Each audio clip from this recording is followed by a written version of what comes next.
Welcome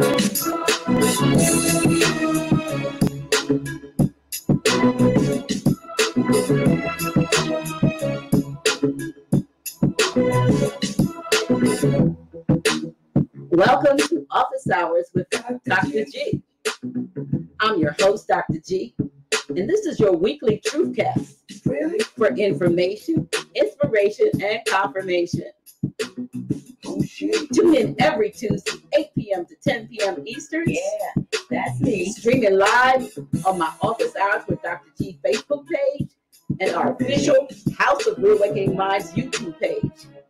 Why don't you press that thumbs up and share this video right now so others can share in this experience. A little bit about me. I'm not a medical doctor, but I come to deliver exactly what you need. Tonight's guest, Brother Yusef L, really needs no introduction. He is the founder and CEO of High Frequency Radio Network and the Dean of SBC University. Yusef has made his mark as a prolific researcher and instructor, as well as a critically acclaimed talk show host, producer, activist, natural and contract law specialist, occult and esoteric scientist, and thought leader.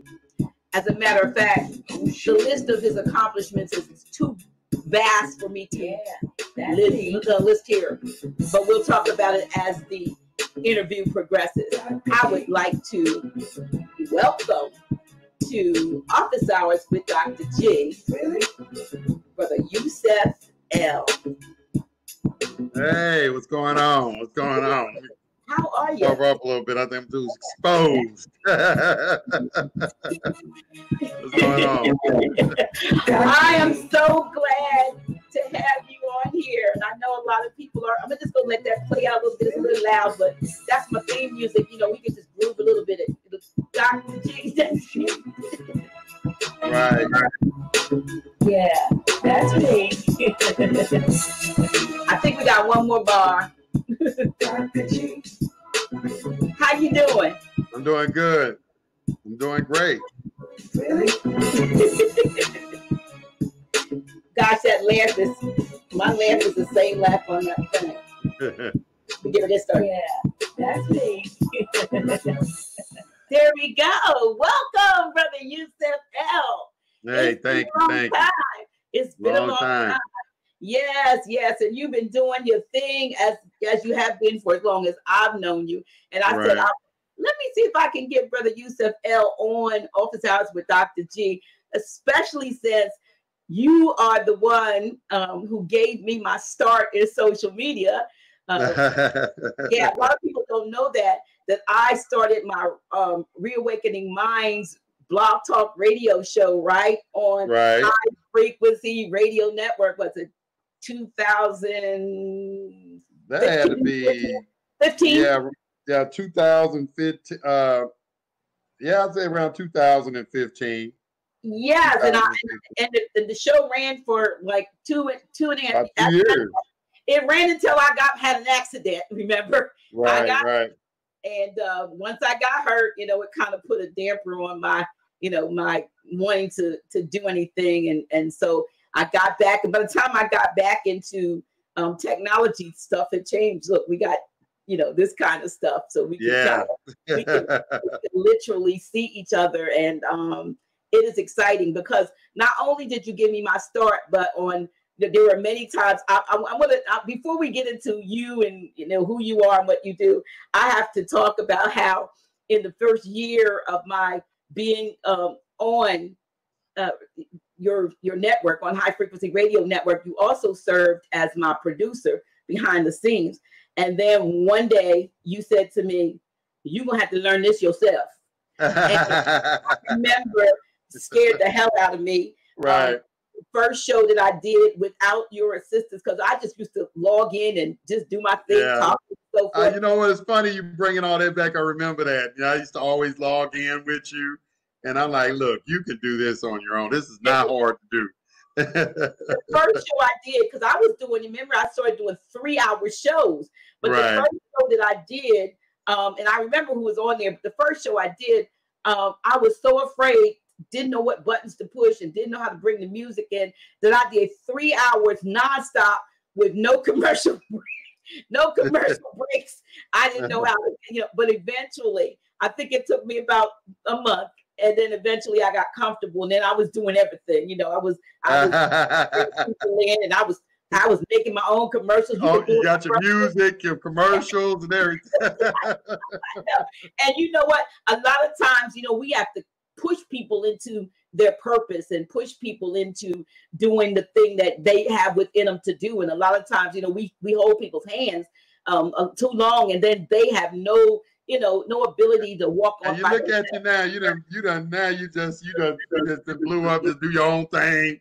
Ain't no thing now, is it? Ain't no bang but a chicken wang. No, but I remember those days, and I want to say publicly to you, Yusuf, thank you. Not only did you give me that platform, but there were at least 2 occasions when you brought me before people from all over the country, in Atlanta, in Portsmouth, at events and so forth. And as I was really a part of the High Frequency Radio Network family. As a matter of fact, I still am kind of sort of. I do kind of. We still connected in the source. So, but I appreciate you for giving me that opportunity to do me and to learn.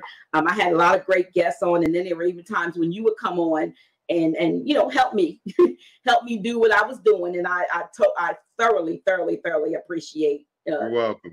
You're welcome. And that's a little historical background, and probably a lot of folks don't know. I never mentioned you, and I don't think you mentioned me, but we know each other very well. Right. We have a mutual yeah, we got business behind the scenes. There's things you do for me and everything. So that's right. Right. And so I'm saying it, but don't nobody have to know everything. But I'm just saying, it was high time to get you on here. I watched you doing your you riding with Yusuf L. I was like, oh look, I riding with Dr. G, and he picked up and started riding with Yusuf L. I kind of put my head in another space, and I said, oh, I'm not going to drive and talk to him no more around here.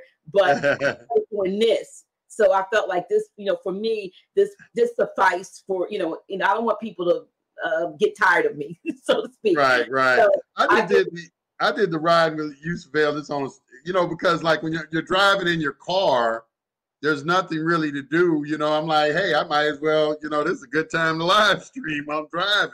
Absolutely.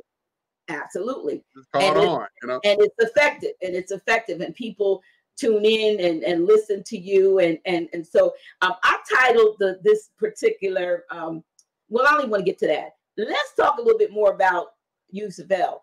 I know a little bit, and I know that you have a very prolific background, and sometimes some things people don't want to talk about, and some things, right. It is what helps another person see the humanity in us, because oftentimes what I see, and I'm sure you get this because of how much information you put out, I see this starstruck type attitude of people who approach me, call me on the phone, and when I say that, I literally have had people when I answer the phone, they say, "Oh my gosh," or "Oh my goodness, you answer the phone," and I go, "You called," and they go, "But I'm just starstruck," and I said, "Please don't be, because we're real people, and we have had real experiences, some of which are not that pleasant, but even out of our unpleasantries, we've been able to, prevail and come back with something that we, can help other folks." So I'm pretty sure. Tell us a little bit more that you might want to share about Yusuf L. before we get into the fact that you're fed up, because that's what I titled. You titled it. I see. You call you titled when I'm fed up. Well, I mean, what about me? I mean, I don't look at myself as any type of special individual. I got into all of this. I've always been a seeker of knowledge, first and foremost. Ever since I can remember, ever since I was young, my grandmother, I think she instilled some good basic principles in me, fundamentals as far as reading goes. Having this voracious appetite to read books. I still have an affinity for books. I collect books, and so just reading and so forth. And I got into some trouble with the law. some years back, and I got fed up with that. I got fed up with being afraid, and just seeming like that. You know, I just saw that once I got into the system, it seems like they were trying to keep me in the system. It seemed like they were making up stuff to keep me in the system. I didn't mind, you know, doing time of being in, getting in trouble for something that I really did. But then it seems like they were start making up stuff. And that is what got me fired up into a point where I started reading and studying on my own. And once I started studying on my own, I saw I had a propensity to, you know, I just had a natural inclination to kind of understand legal terminology, processes, and things like that. It just kind of came to me naturally. And then from there, I just kept studying. But it really, I got into a lot of stuff I got into, like a lot of people who y'all call gurus. You know, we all got into this because we had some sort of problem. Some people had, you know, child support problems. Some people, you know, had an arrest problem. But a lot of times, a lot of people don't become interested in something until they have some sort of issue in their life. And I'm helping people right now with some issues in their life with real estate foreclosures and things like that. Real estate foreclosures and things like that. So, you know, it's, you know, as far as me, I just look at myself as a regular guy. I don't really think there's a lot special about me other than the fact that I will do the research. I will look into things, and you know, and hey, I just speak my mind. I mean, you know, if anything, that's what made me. I've always had a business side of me as well. I've had a couple of business. Every business that I've been involved in has made me some money in some degree. And you know, I got an online university, SBC University. I just hired some customer service reps to help me out with that because it's grown beyond my control. I can't really control it the way I want to. I had to bring in people now to assist me with it. But that's about it. You know, I'm from Dallas, Texas. I'm originally from Dallas, Texas. I was born and raised there. I live in Atlanta, Georgia. I moved to Atlanta, Georgia by the time I was 22. And I was a part of an organization called the Wabian Nation of Moors for some years. When I got out of that, I just kind of got on my own. And, you know, I've always been a seeker of knowledge, you know. As a matter of fact, I got involved with that organization because I made a statement to someone. Me and a guy were talking. And I told him, I said, you know what? I said, I bet you we can do more with our mind than just think. I said, that just seems like the brain and the mind, just for you to be able to think, it's got to be more to it. Because some people don't think at all, you know, I have hardly no thoughts or anything like that. So I'm like, no, it has to be something. There cannot be any limits. And we're talking about vibratory frequencies and alchemical processes where you can change things by changing the vibratory patterns in it. You know, I just start thinking, and I'm like, you know, the possibilities are endless. And that led me on a trek. I got, you know, studying the ancient mystic order of Melchizedek, things like that. And that got me into the esoteric side of information, studying, you know, what I call natural law, or the real laws that regulate everything in the universe, that actually give order to the universe. And I'll name those for you. They are mentalism, correspondence, vibration, rhythm, polarity, cause and effect, and gender. And once you master those things, you can have a conversation about with anyone in any religion about any subject, because all of the religions all come from one point, because there's only one creator. So there's only one truth. There's not multiple truths or anything. There's only one. A lot of people have you know, turned the truth into different things, like gold. You can make gold into a bracelet or a necklace or a ring or whatever, but it's all just gold. And that's the same thing with the truth and different religions. And well, I'm not going to say theology. You know, you got different you know, beliefs on that, but different religions and things like that. But when you really study them on a when you understand the principles that govern all of them, you can see they're all talking about the same thing. But that's a little bit about me. I hope I covered everything. Well, no, well, yeah, I'm glad that you got into and spoke about, you know, your background with with regard to your studies and your esoteric studies, and you mentioned, you know, what you said, the 7 Hermetic principles and so forth. And that's some of the stuff that, you know, even when we did shows together, radio shows on Blog Talk, we got more into the metaphysical aspect of things. And I had a conversation with a brother, Brother Troy, but he has another free national name, but he knows if he's listening, he knows I'm talking about him today.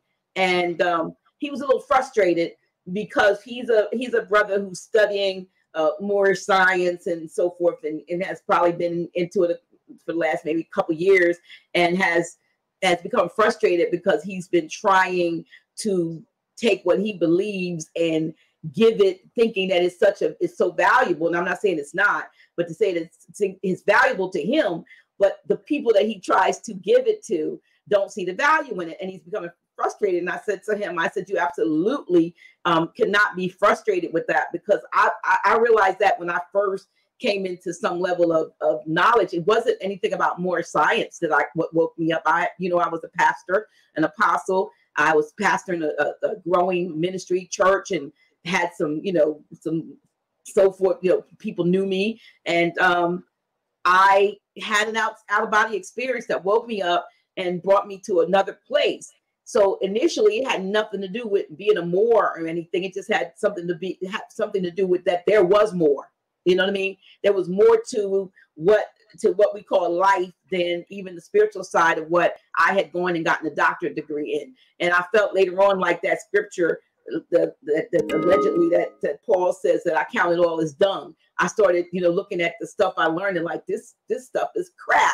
And then when I allowed the universe, if you will, to begin to download into me truths, I started not only getting the witness on the inside, but I also started interacting with people like yourself. I don't even know how we met. You know what I mean? That's a good question. That's a good question. I don't even know. I don't even remember. Oh, yes, I do. Yes, I do. Yes, I do. I do remember Brother Paul Savage L. Oh, Paul Savage L. That's right. Yeah, that's right. What happened? Brother Paul Savage L., you all had started High Frequency Radio Network, and it was basically you all. And he came to me one day and he said, Dr. Naila, he said, we need some feminine energy. And I think that divine feminine, if you would, I was like, I can't do it. I think it was almost a year before I actually agreed. He used to talk about you. He used to talk about you. Like, have you talked to Brother Savage L? No, I haven't. No, I have not. No, I haven't. I'll be really curious because, we did start. I did not start this by myself. Right. I have to give that brother credit. We started it together. And it's a funny thing it was a funny story how we started it. I was a guest on a blog talk show. Don Nicoleon, that's her name. And I was giving peace to Don Nicoleon. And after being a guest on that show, I kind of caught the bug a little bit, because she invited me on the show. I called in, because it was like a call-in show. And I called in. They were talking about a topic. I think they were talking about the UCC or something like that. And I called in and just started answering questions. They invited me back the next day. It was a pretty good show the next day. And after that, when I got off, I started investigating this blog talk thing. I said, let me look at this blog talk. I'm like, I like to talk. So, I said, let me try, do this because you got to do what you love. So I said, I love to talk. So I saw it was only like $49. And, but I kept procrastinating. And I procrastinated for about 2 weeks. But this voice kept coming in my mind. It's like that's when you know that you're supposed to do something because it just keeps eating at you and eating at you and eating at you. So it was eating at me. And I was like, man, I'm not no radio guy. I don't know anything about that. And then Paul called me. And we had been together already in Atlanta. He worked in an office with me prior to that. And he went back to Philadelphia. And at this time, I was living in L.A. And we had kind of separated. He called up. He said, hey, man, I miss talking to you, man. And as soon as he said that to you, I said, you know what? I said, we're going to talk every day.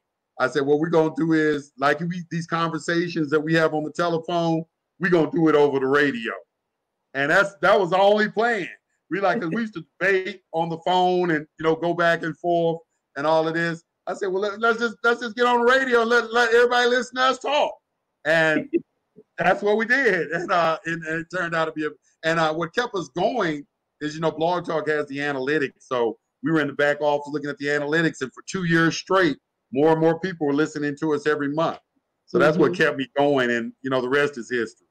I know. Well, it took him about a year to convince me to do it because I wouldn't do it. And then I couldn't see myself doing it. Even though I had a background in TV, I was doing local cable TV.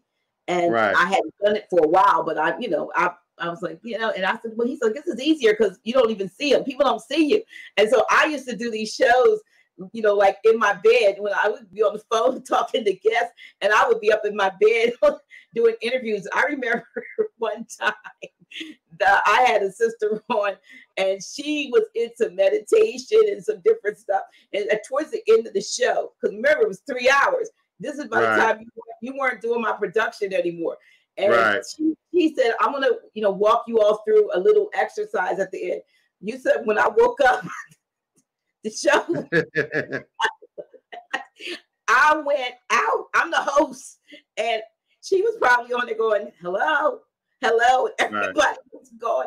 I have to go back and look for that. I probably was snoring and everything because, you can get comfy on the radio because nobody sees you.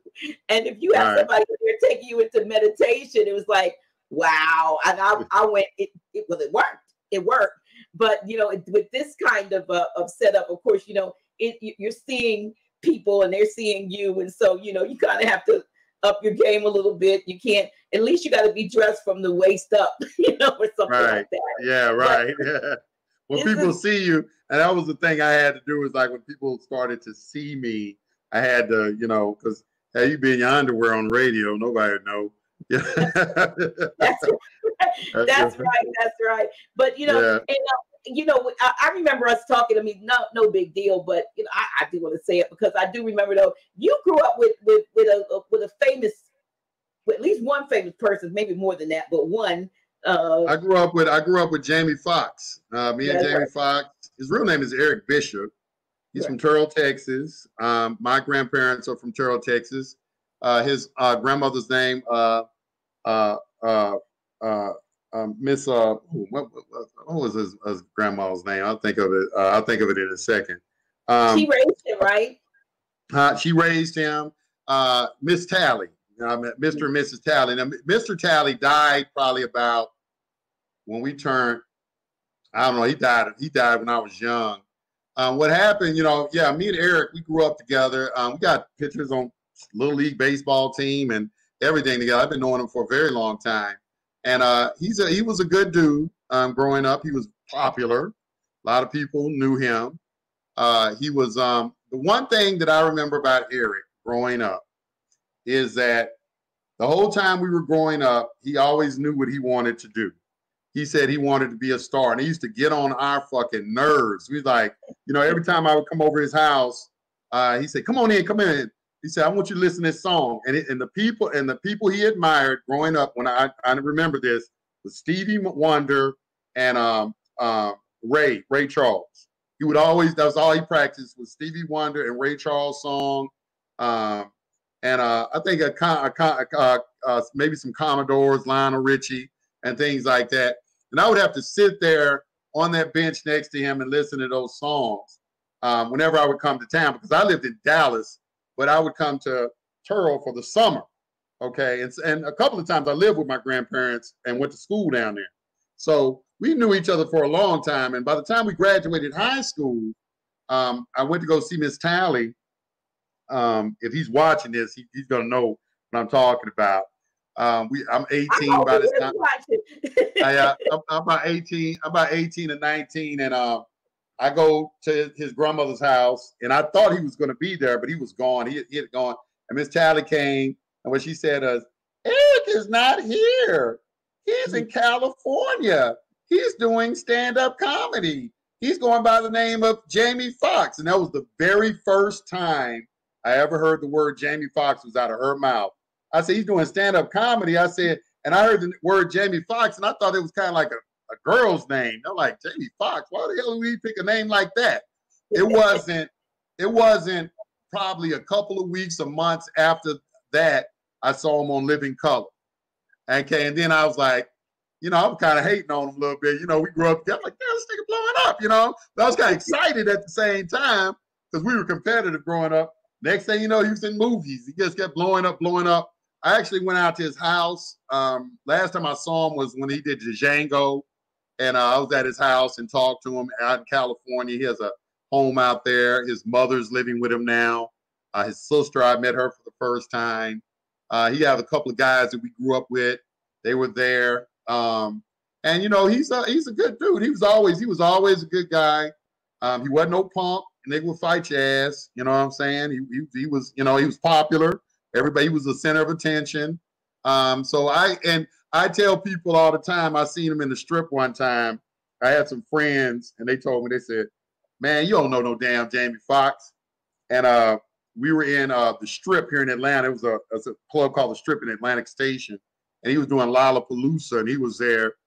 And he said, and then we just happened to go in there and he was there. He said, you know Jamie Foxx? I said, yeah. He said, well, he's here. He's here right now. Let's see. And I just walked up to him. I said, hey, Eric. And when they called him, the way I said it, he was like, you know, who the hell calling my real name that way? And but yeah, I mean, everybody grew up with somebody. I mean, you know, we don't talk every day or anything like that. But whenever he sees me, you know, he acknowledges me. You know, I come backstage and things like that. But I don't like, you know, name drop or try to, you know, utilize the fact because I knew this guy and everything. You know, I make my own way. You know, but he's a cool guy. You know, he's still cool. He's still the same. And one thing I saw about him, I'll say this last thing. And I'm saying this to people because the law of attraction is real. And as a matter of fact, he put the camera on me when I was in the VIP with him and say, speak to the people. And all I said to the people, I said, dreams do come true. Because I saw him every day, all the time, dreaming of being a star. Mm-hmm. And see, people think that shit just happens. It don't happen. I mean, I'm talking about ever since we were like 5. I've been knowing him since I'm like 5, 6, 7 years old. And he only wanted to do, he played piano for Bethlehem Baptist Church in Terrell, Texas. He played the piano. And and that's what I always admired about him. That he played the piano at such a young age. He was very good at playing the piano. And you know, my grandparents tried to get me to play the piano, and I didn't understand the importance. I didn't keep going and playing the piano. But he was a person that he always knew what he wanted to do, and he's doing it right now. You know, he's doing it. He always knew what he wanted to do at a young age. Well, and even when he played in Ray, I was tripping off of that. I'm like, damn, this dude admired Ray. That's all he did is play Ray Charles songs growing up. Now here he is getting to play him in a movie. You know, he idolized, you know, Ray Charles and Stevie Wonder and all those guys because they all play piano and they sung. And so, you know, that was the thing. You know, that's all I can say about it. You know, I mean, yeah, I know him very, very well. All the people we grew up with and everything. So. Okay. Well, listen, I'm gonna get a little bit controversial. You don't have to answer me because I don't want to mess up nothing, but I still gotta ask. I still gotta make the comment. You know, even though, you know, we know people and so forth, and I'm glad, you know, there's a whole bunch of information out there about people who aren't the real people and they're cloned and they're this and they're that when they get out there. But, you know, when these men, when they have to do like this first, when you first saw him, he's in Living Color. Well, that was where he started had to be Wanda or whatever. Right. And we hear a lot of things about, you know. Let me interrupt you. Because I think I know where you're going with it. You know, about what you have to do to make it in Hollywood. Let me just say this. Okay. I did not. All I knew is when we were growing up, Jamie Foxx was a real ass nigga. Okay. He was a real nigga. All right. Wasn't nothing unusual about him or anything like that. He was a real dude. Right. If I wasn't there in Hollywood, I was not around him in his progression on his rise. I watched it from afar.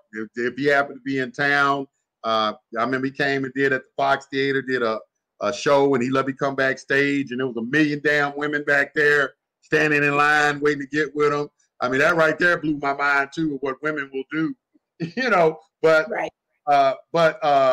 you know, I can't answer no questions like that. You Oh, know? I don't expect you to answer. I really don't expect you to answer because, as we used to say back in the day, my parents were, you weren't the pillow nor the post, and so you Right. don't know. But the thing of it is, we hear a lot about how it's difficult for our men in to get into show business, so to speak, because of those that are seemingly in control, and that they have sort of they have a pattern that is going for many years of emasculating our men, not even our men, just men, period. But men in order, here's the carrot in front of you, and in order for you to make it, you've got a whole bunch of Fruit Loops that are in charge, and they use their positions to put people in compromise, heterosexual men and even women, to get them in compromising positions just for stardom. I call it superstardom. Well, we got a website, like my man told me, website Ghetto Gaggers, because I don't know why all the feminists don't try to take that website down, because that website is supposedly was created to show everybody the casting couch and what goes on behind the scenes when black women try to get on and things like that, humiliating them and things like that. And that's a website that needs to be taken down. It needs to be taken down. And I've heard stories about the casting couch, but I've never been in Hollywood, so I couldn't really, say what goes on. But you can, from afar, you can see that, yeah, it's obviously, with all the stories that are coming out of there, it's something, it's definitely something to it. When I was in California, hey, basically everybody I was meeting was confirming the rumors. That's all I'll say. All the rumors, if they worked in that particular industry, they confirmed the rumors about it. So, but I've never been I wasn't in Hollywood, so I can't answer no questions about Hollywood.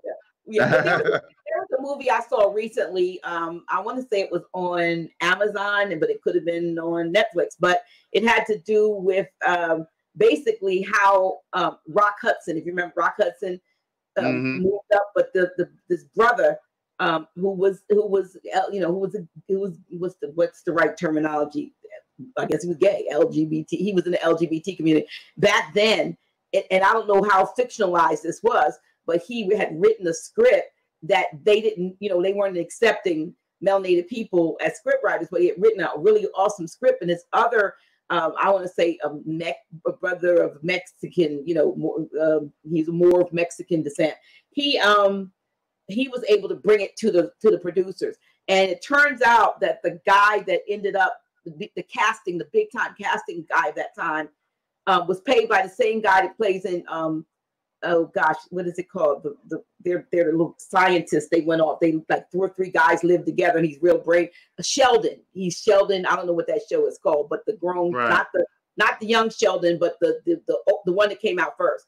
He's playing the part of the director. I'm sorry, the casting person, and it's Rock Hudson. He makes him change his name to Rock Hudson. I can't remember, and he also wants him to drop his drawers and let him, give him a blowjob. And this, they mentioned, and this is showing supposedly how he got. And then they have Rock Hudson having a romance with the brother, with the melanated brother in this thing. I just saw this maybe a couple of months ago, but it was really an expose, if you will, in the sense of that Hollywood scene and what you have to do in order to make it. And that was back in maybe the 40s, 50s or something, maybe the 50s, that stuff that this was set in. So, I mean, I'm not saying that I don't even want to stay there, but it's just, I hope that whatever the brother may not have had to do, that it's no longer hanging over him, because, it just is. What he told me, I will say this, because he said this publicly, and but prior to saying it publicly, he told me, he was kind of like partying real hard and things like that. And he said Oprah Winfrey came to him and said that they had selected him. They were going to select him to be the next front man for the people. and that he was going to have to stop doing a lot of the things he was doing. And she called. He said how he told me is she called him on the telephone. He was, you know, he said, you know, she just called him out the blue. Just called. Hey, you know, Jamie Foxx is Oprah Winfrey. I'm sending a limo around to come pick you up. Came, picked him up, took him to a house. It was Sidney Poitier, Oprah Winfrey, and Quincy Jones was there. And, you know, and this was right, I think this was right before he won the award. And they told him, hey, you know, you're going to have a different status right now. But I never saw anything personally. However, I can say that, yes, I think a lot of that goes on. Hollywood is a real weird ass place, you know. You know, it makes sense to me when I look at everything. What I see, since we calling this fed up, what I see what's going on is this one ethnicity that is controlling everything.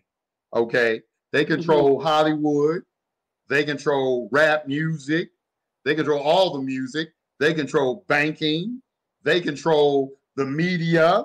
Because when you look at CNN, everybody on CNN is Jewish.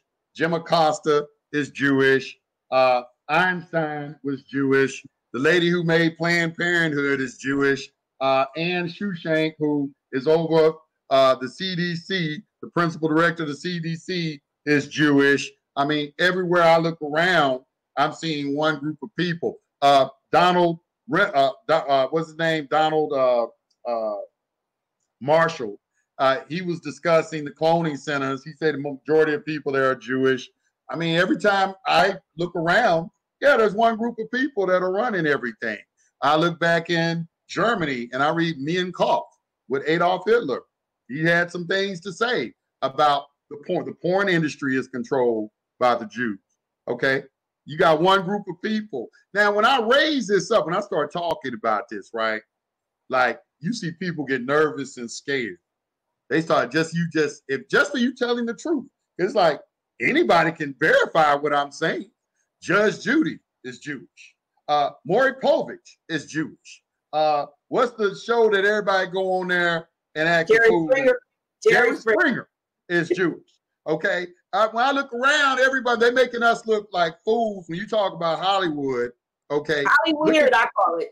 When we look at these shows, what is this Basketball Wives? They on there fighting and making our women look crazy. You don't see that on them doing that with their people or anything like that. You know what I'm saying? So I could talk about the whole sphere of it, from the type of music that's being fed to us. All right. All of it. It's a group of people who are controlling. Ice Cube just sent out a tweet talking about it, and they blasted him. One of the players for the Philadelphia Eagles mentioned it, and they blasted him. So anybody who says it, you're going to get like censored or something like that. But I just happen to notice that Donald Trump seems to be going against this group of people. All right, this group of people right here seems to be at odds with them when he keeps saying fake news. Okay, he's saying fake news. Well, who owns these news channels that he is talking about? Who owns CNN? Who owns MSNBC? He's calling all of them fake. Fox is the only one that's not owned by one of these individuals. Is that the reason why Fox News seems to give a different narrative than all the other media channels out there? Okay, you know, the things I'm talking about is like, it seems like it's very simple for somebody to see. If all you got to do, Jim Acosta, he comes on there all the time berating Trump, trying to make him look bad, and he's Jewish. You know, 85% of Jews are Democrats. How about can we call them so-called? Can we say so-called? Okay, yeah, so-called. Well, you know, y'all. Let's say this. I like what this sister said to me, because this is one thing I don't have an issue with. If you want to be the true Jews, then you have 613 laws that you got to live by. Now we have the Hebrew Israelites. I'll give them props. If you're a Hebrew Israelite out there, props to you and everything. But people will try to take on the name and say, I'm this, but you're not living that life. Okay, at least they are attempting to abide, because you know they got the Torah and the Talmud, You know what I'm saying? They operate a lot out of the Talmud. But the thing is like at least they trying to do it. We give lip service to a lot of different things. All right. You know, we're concerned about what we call ourselves. Okay. You know, I said, well, we're not black or anything like that. But, you know, what do I see in your walk and your character and who you are that demonstrates that who you are? You said earlier about the brother, he was talking about he's a Moor. And so, okay, well, if you're a Moor, let's talk about the Quran Circle 7. Isn't that your holy book? Okay. A prophet brings a holy book. A prophet brings a book. All the prophets, seven seals. Okay. So let's talk about that. Okay. Why aren't, when somebody's approaching me, they're not giving me something out of that. They're constantly telling me, well, you know, brother, start calling yourself black. I know I'm not black. I was in the Noabi Nation of Moors. Okay. I go deep with it. We everything. We everything. Okay. When you look back in history and everything, we all over the damn planet. Egyptian, Moor, Mesopotamia. Okay. It's everywhere. Okay. So don't just try to limit me into one group of people or something like that. Because why do you think I got the name Yusuf El? I got the name Yusuf El because I was part of an organization called the Ancient Mystic Order of Melchizedek. All the angels have names that end in El. All of them. All the angels have names that end in like Mikael, Uriel. Okay, everybody has a name that ends in El. So these El names is an Arabic name. Okay, and that's where that is derived from because El means God. And when I come out all the time and I say peace to the gods, Yusuf means God shall increase or increasing or adding to. Okay, so when I say peace to the gods, which is a phrase that was coined by the 5%ers, I will give them their point. Clarence 13X, and a break off from the Elijah Muhammad and the his organization. Okay, so yeah, you know what I'm saying? It's like I got a background in all of this stuff. But what I've come to learn and what I've come to understand, and that's why I wanted to talk. I wanted to talk about the Quran Circle 7 because it starts off very beautiful. Let me read to you something out of Quran Circle 7 and see if you can't pick out the 7 principles in here. And it goes on. It starts off. It's by Noble Drew Ali. Time never was when men was not. Okay, that's infinite. Infinite. If life of man at any time began, a time would come when it would end. The thoughts of Allah cannot be circumscribed. That was beautiful. The thoughts of Allah cannot be circumscribed. No finite man can comprehend things that are infinite. The finite cannot circumscribe the infinite. Right. Beautiful.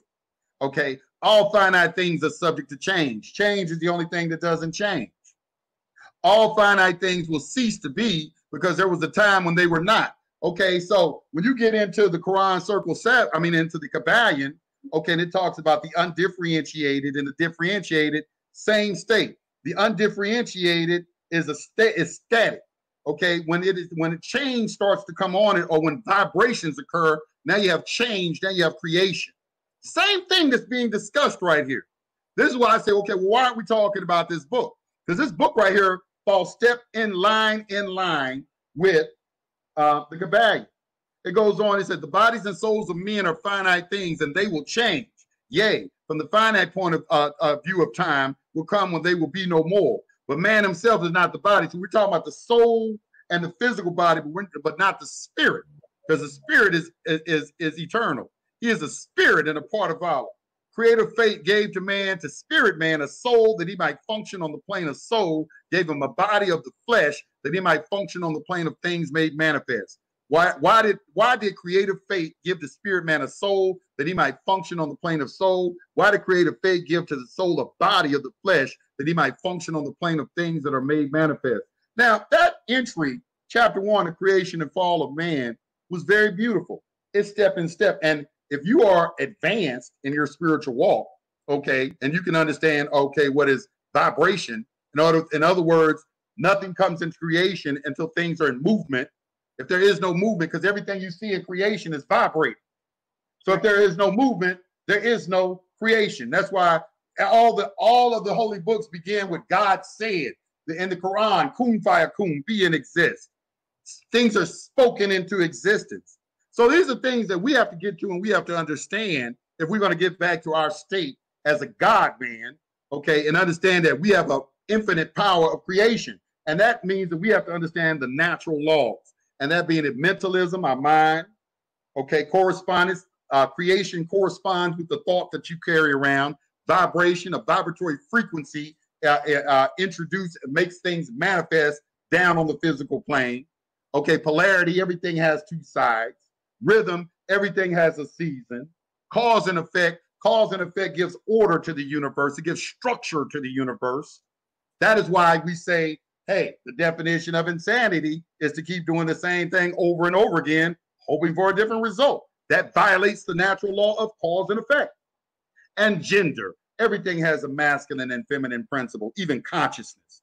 The conscious mind is masculine, the subconscious mind is feminine.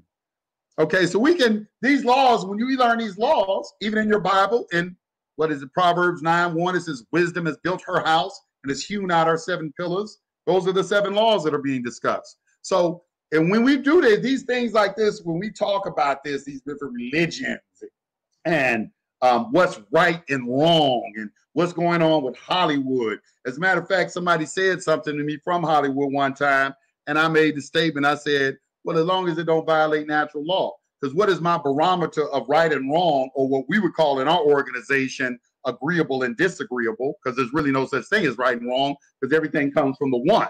But what is agreeable and disagreeable to you and what's beneficial to you, okay, I'm going to use as my bar to decide what that is going to be natural law.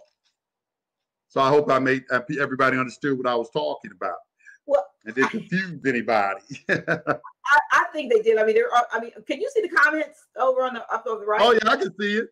Yeah, so you can see. Okay, so you it's a whole bunch of stuff. It's a lot of comments. Preacher, I'm not no damn preacher, man. We're talking about left brain is feminine, right brain is masculine. No, we're talking about consciousness. Well, I don't know. Maybe so.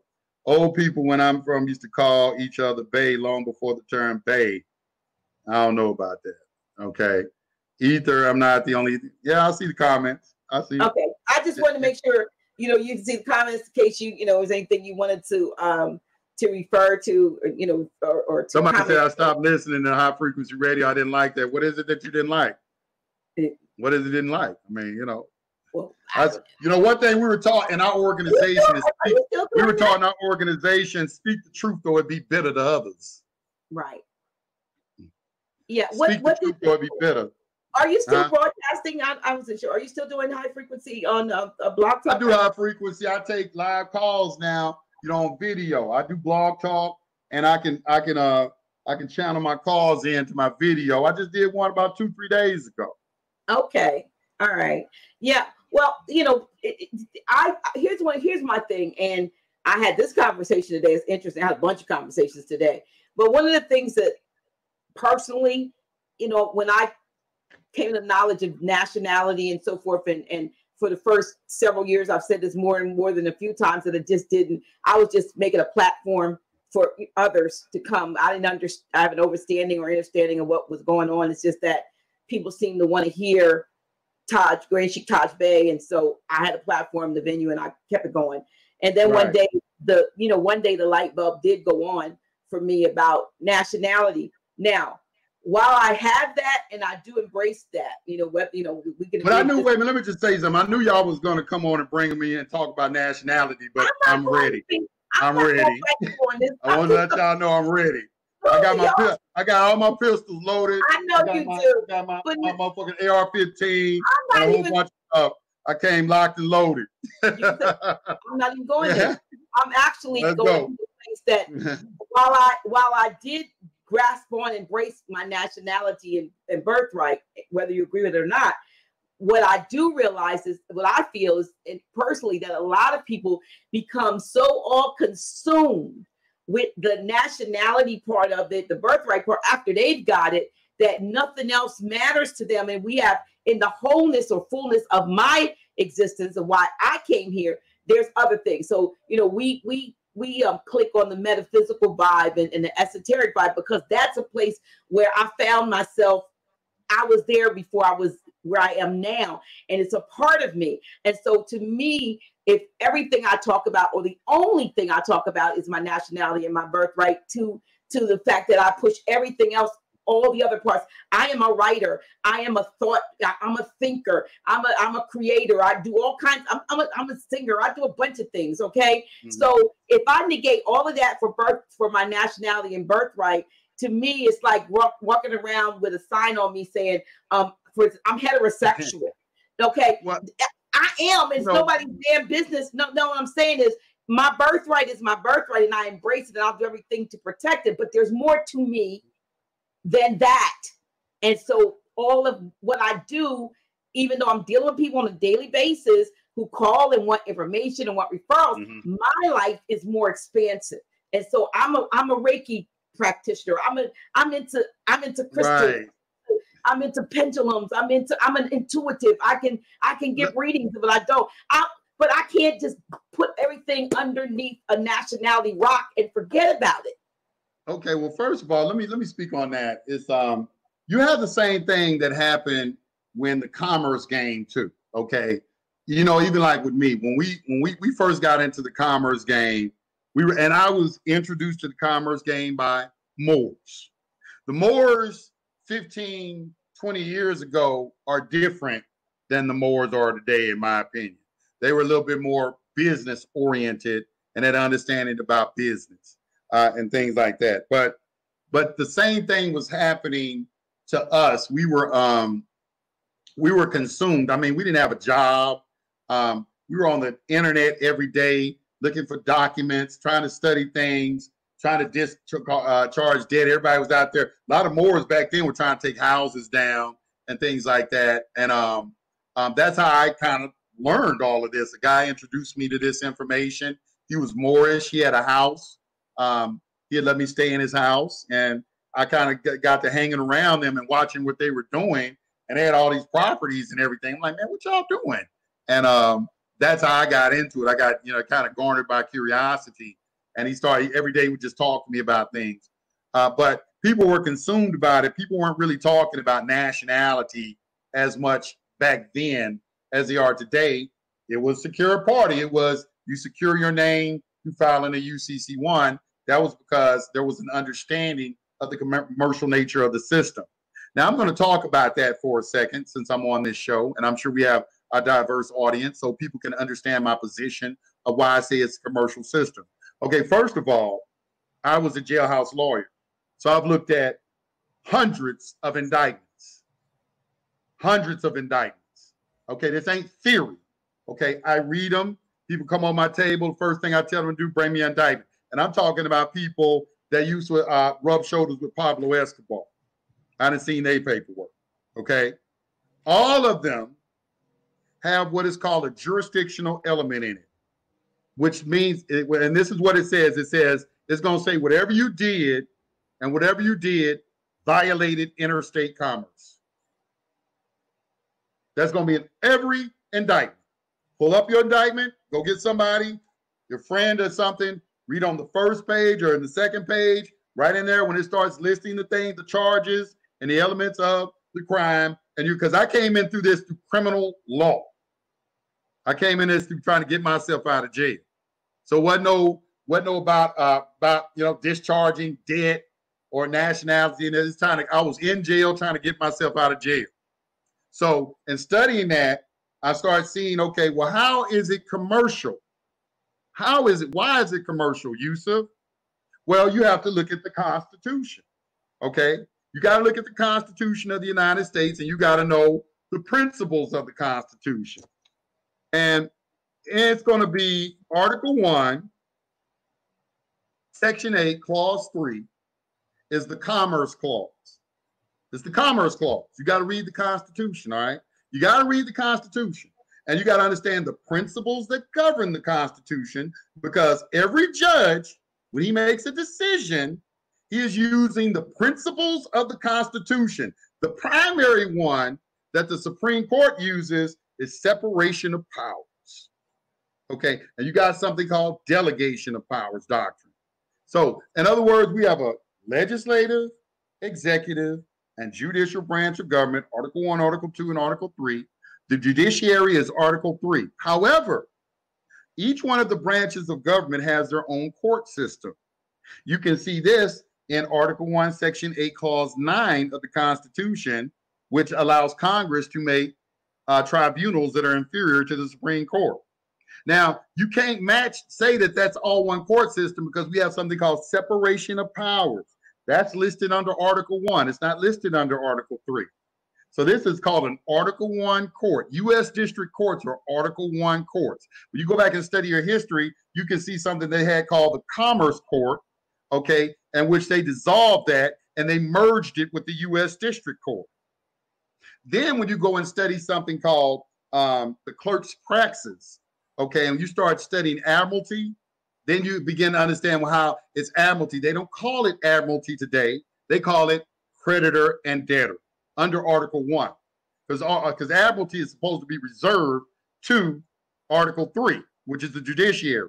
But Article 1, because there is no money, and because there is no money, everybody's using Federal Reserve notes, and the only way you can use Federal Reserve notes is you have to be a 14th Amendment citizen. And because you're a 14th Amendment citizen, that's a congressionally created citizenship. You can read Susan B. Anthony versus the United States, and that judge will lay that out for you, that what the 14th Amendment did, there was no U.S. citizen prior to the 14th Amendment.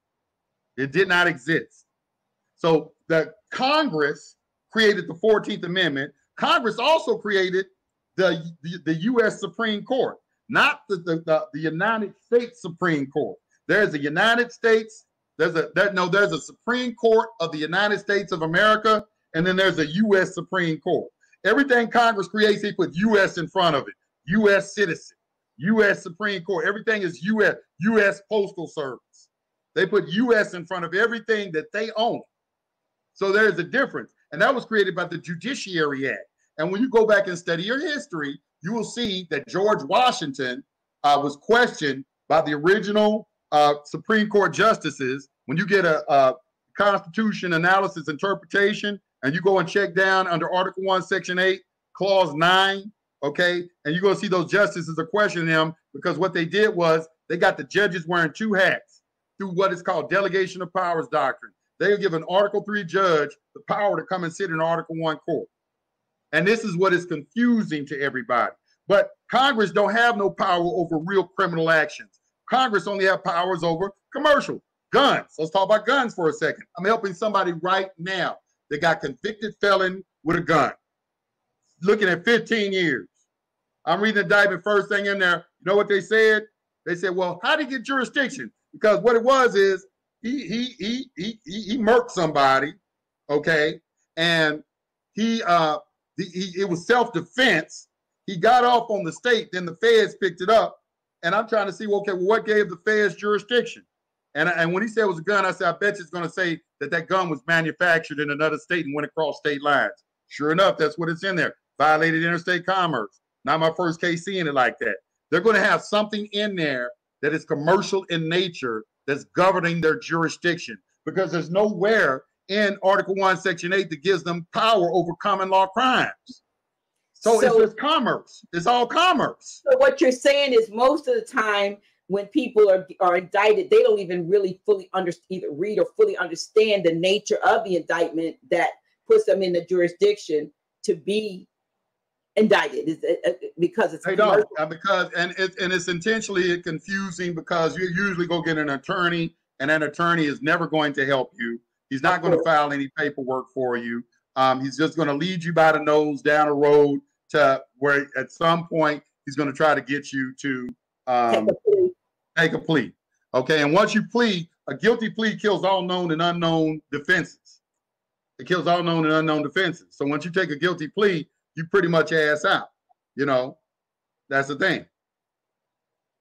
So, and if you try to fight, and because a lot of people want to challenge jurisdiction, well, challenging jurisdiction is an option. Under certain circumstances, I do advise people to challenge jurisdiction, but not initially, not at the beginning. At the beginning, the reason I don't tell them to challenge jurisdiction is because it is a commercial matter. And because it is a commercial matter and it's admiralty, it is a debt collection. Admiralty is about creditors and debtors. Right here in Georgia, We have OCGA. Y'all can pull this up right now, 1711-1, which tells you in a criminal crime, when you are convicted of a crime, they put a lien against all your property. It says all your property. The only thing that can govern all your property is your social security number, because that's what they track all your property with. So obviously they're putting a lien against your social security number. Once you have a lien, you have evidence of a debt. That goes into Title 18, which is creditors and debtors. Once you go into Title 18, you can go down into Section 4, and it's going to show you what a bond looks like, how you have to put in a bond, and everything in admiralty deals with bonds, creditors and their bonds. And the reason you're dealing with bonds, because there is no money. When I say there is no money, there's no gold and silver. Please don't be stupid and start talking about Federal Reserve. Federal Reserve notes is not money. Federal Reserve notes is a medium of exchange. Federal Reserve notes is called money of account, right? Because in this system that we have right now, we are doing what is called offsetting debt. Every day, the books have to balance. To operate in a system that has no money means that the debts owed, creditors and debtors have to zero out the balance. So nobody owes anybody anything. And as long as you have a system like that, you don't need any money. It's really an ingenious system when I think about it. When I look at it, it's really ingenious how they put it together. But go ahead. I want to stop here just a minute because there were some comments, and here's one. It just says that, here we go. This man cannot grasp the fact that these Albions have no jurisdiction. Period. Okay. Well, first of all, don't come to me with that. These Albions, because they got a case called. They got a case. Let me pull it up to you. It's called title by conquest, and this is what you can't understand. You can't understand that these Albions came and took this shit, and that is the elephant in the room. That's why y'all sound like punks to me, because y'all running around talking about what's yours, and these people took this shit from your ass. And I got a court case, and since you want to bring it up, let's read what this judge had to say about what you're saying right now. It's called title by conquest, okay? And they make it very clear that the title to this land, they spilled blood to get it. So I don't understand what you're talking about. I don't think you understand. You don't think I looked at all that stuff that you're talking about? I can go into what the Washita is talking about down in Louisiana. You got the heirs of Henry Turner. They're going to show you the case in 1848, but they ain't going to show you the 1851 case when it got overturned. You want me to start talking about that too? Because I got all that paperwork too. They did a UCC administrative process and defaulted out and did never take and get no enforcement on it. Got all the paperwork on it. I'm not talking out the side of my neck, brother. I'm talking about things you don't know. But you're talking, doing this 15 years. You ain't saying nothing I ain't heard 50 million times already. 50 million times. You probably just regurgitating something you heard. As soon as y'all start talking about these Albions and you start talking about racism, no wonder into racism. I'm left racism. I was in the Wabi Nation of Moors. I was a follower of Dr. Malachi of New York. We was the black is black. We talking about devils. They devils. I came through that organization. What are you talking about? Nation of Islam, everybody like that. Okay, I didn't move past that. You obviously have not grown. You're still in a religious state. I'm no longer in a religious state. I left the religion. I'm not in religion anymore. And I'm not into racism anymore. Because every time you talk about white power, you give power to white power, because the law of nature says anything you think about and you talk about all the time, you empower, you make it grow. You're making it grow. How you get rid of something is focus on something else. You divert your attention to what you want, not what you don't want. Now, if you're so smart, why you don't know that? So when somebody said that you're talking color of law, because you're talking, it's just going around word color of law. Okay, you're talking about the real law is I started off with natural law. Because the real law is something that don't change. And the only thing that don't change is natural law. That's what I'm talking about, real law. Yusuf, what are you talking about?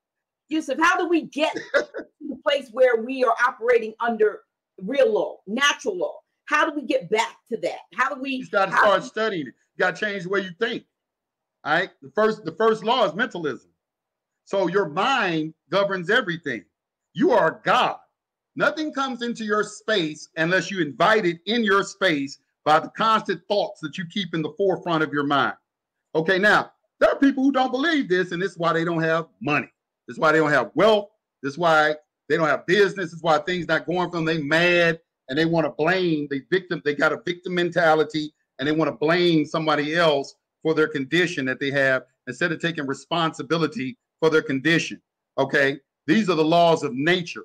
Okay, the law of attraction is a law of nature. It's a vibratory. Like attracts like.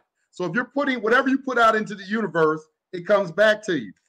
So if you're putting out into the universe, these Albions, they devils, they took this from us, they raped us and everything. You keep on doing that, you ain't doing nothing but making it grow. Okay, you gotta. I'm not even thinking about that. What I'm thinking in my mind is my people having a state to themselves. There's a brother right now trying to take the state of Texas.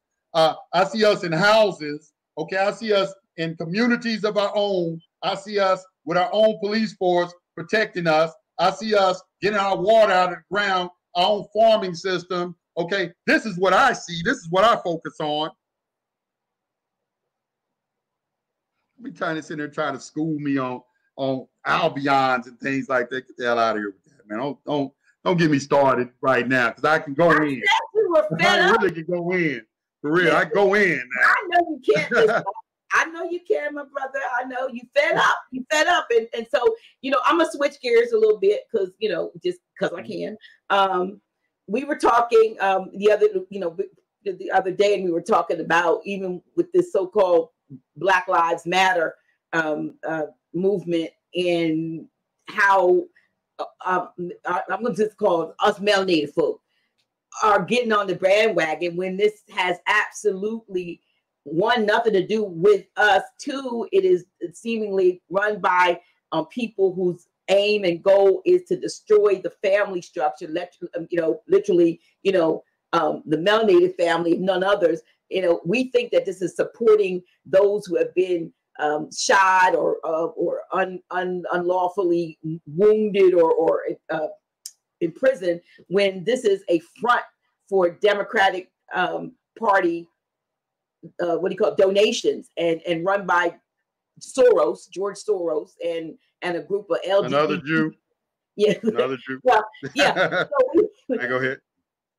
So people are running around with, I Can't Breathe and Black Lives Matters T-shirts and hats and so forth on them and running this particular chapter and so forth, but they're really not connected to the headquarters that is very, very political and very, very subversive. Well, the Black Lives Matter movement was started by 3 lesbians. One of them, her name was Schwartz before she got married, which is Jewish. And George Soros financed it, which I had a question of. My question was, okay, here's the thing. Okay, because it really ain't about Black Lives Matter to me is just a distraction. It's really not the important thing. What I don't like what's happening with my people is we're getting used. I would advise everyone, you don't have to listen to me. I would advise everyone to go listen to an audio. It's called Rabbi Finkelstein. It's on YouTube. Okay, it's about an hour-long audio. He lays everything out for you. Okay, he lays everything out. I got a video of Jews over in Israel. It's on the internet. Okay, where they stated, okay, this is their words. I'm not paraphrasing anything, that when the Messiah come back, okay, all these people, what they call non-Jews, the Goyim, okay, they're going to have 28,800 slaves apiece. And he said, basically, we're already their slaves because we do all the work. They don't do any work. Okay, they do all the work. We do all the work. We pay mortgages. All right, they get 3 houses for every house they give to us because we can't buy a house cash. Same thing with the cars and everything like that. We already they slave. You just see how they just shut down the entire world. The only people who can shut down the businesses like that are the Jews because they own most of the businesses. Okay, so this is just a fact. I have to say this because people got to get to the real root of what is going on. Okay, somebody has an agenda for a new world order. You have to go and study what that is, all right, and see where the power lies. The person you can't talk about is usually the person that got all the power, all right? And this is what's going on. You start investigating the people that's coming out, and they telling you the Jews came with socialism, okay? Franklin Delano Roosevelt. Franklin Delano Roosevelt had 72 Jews in his cabinet.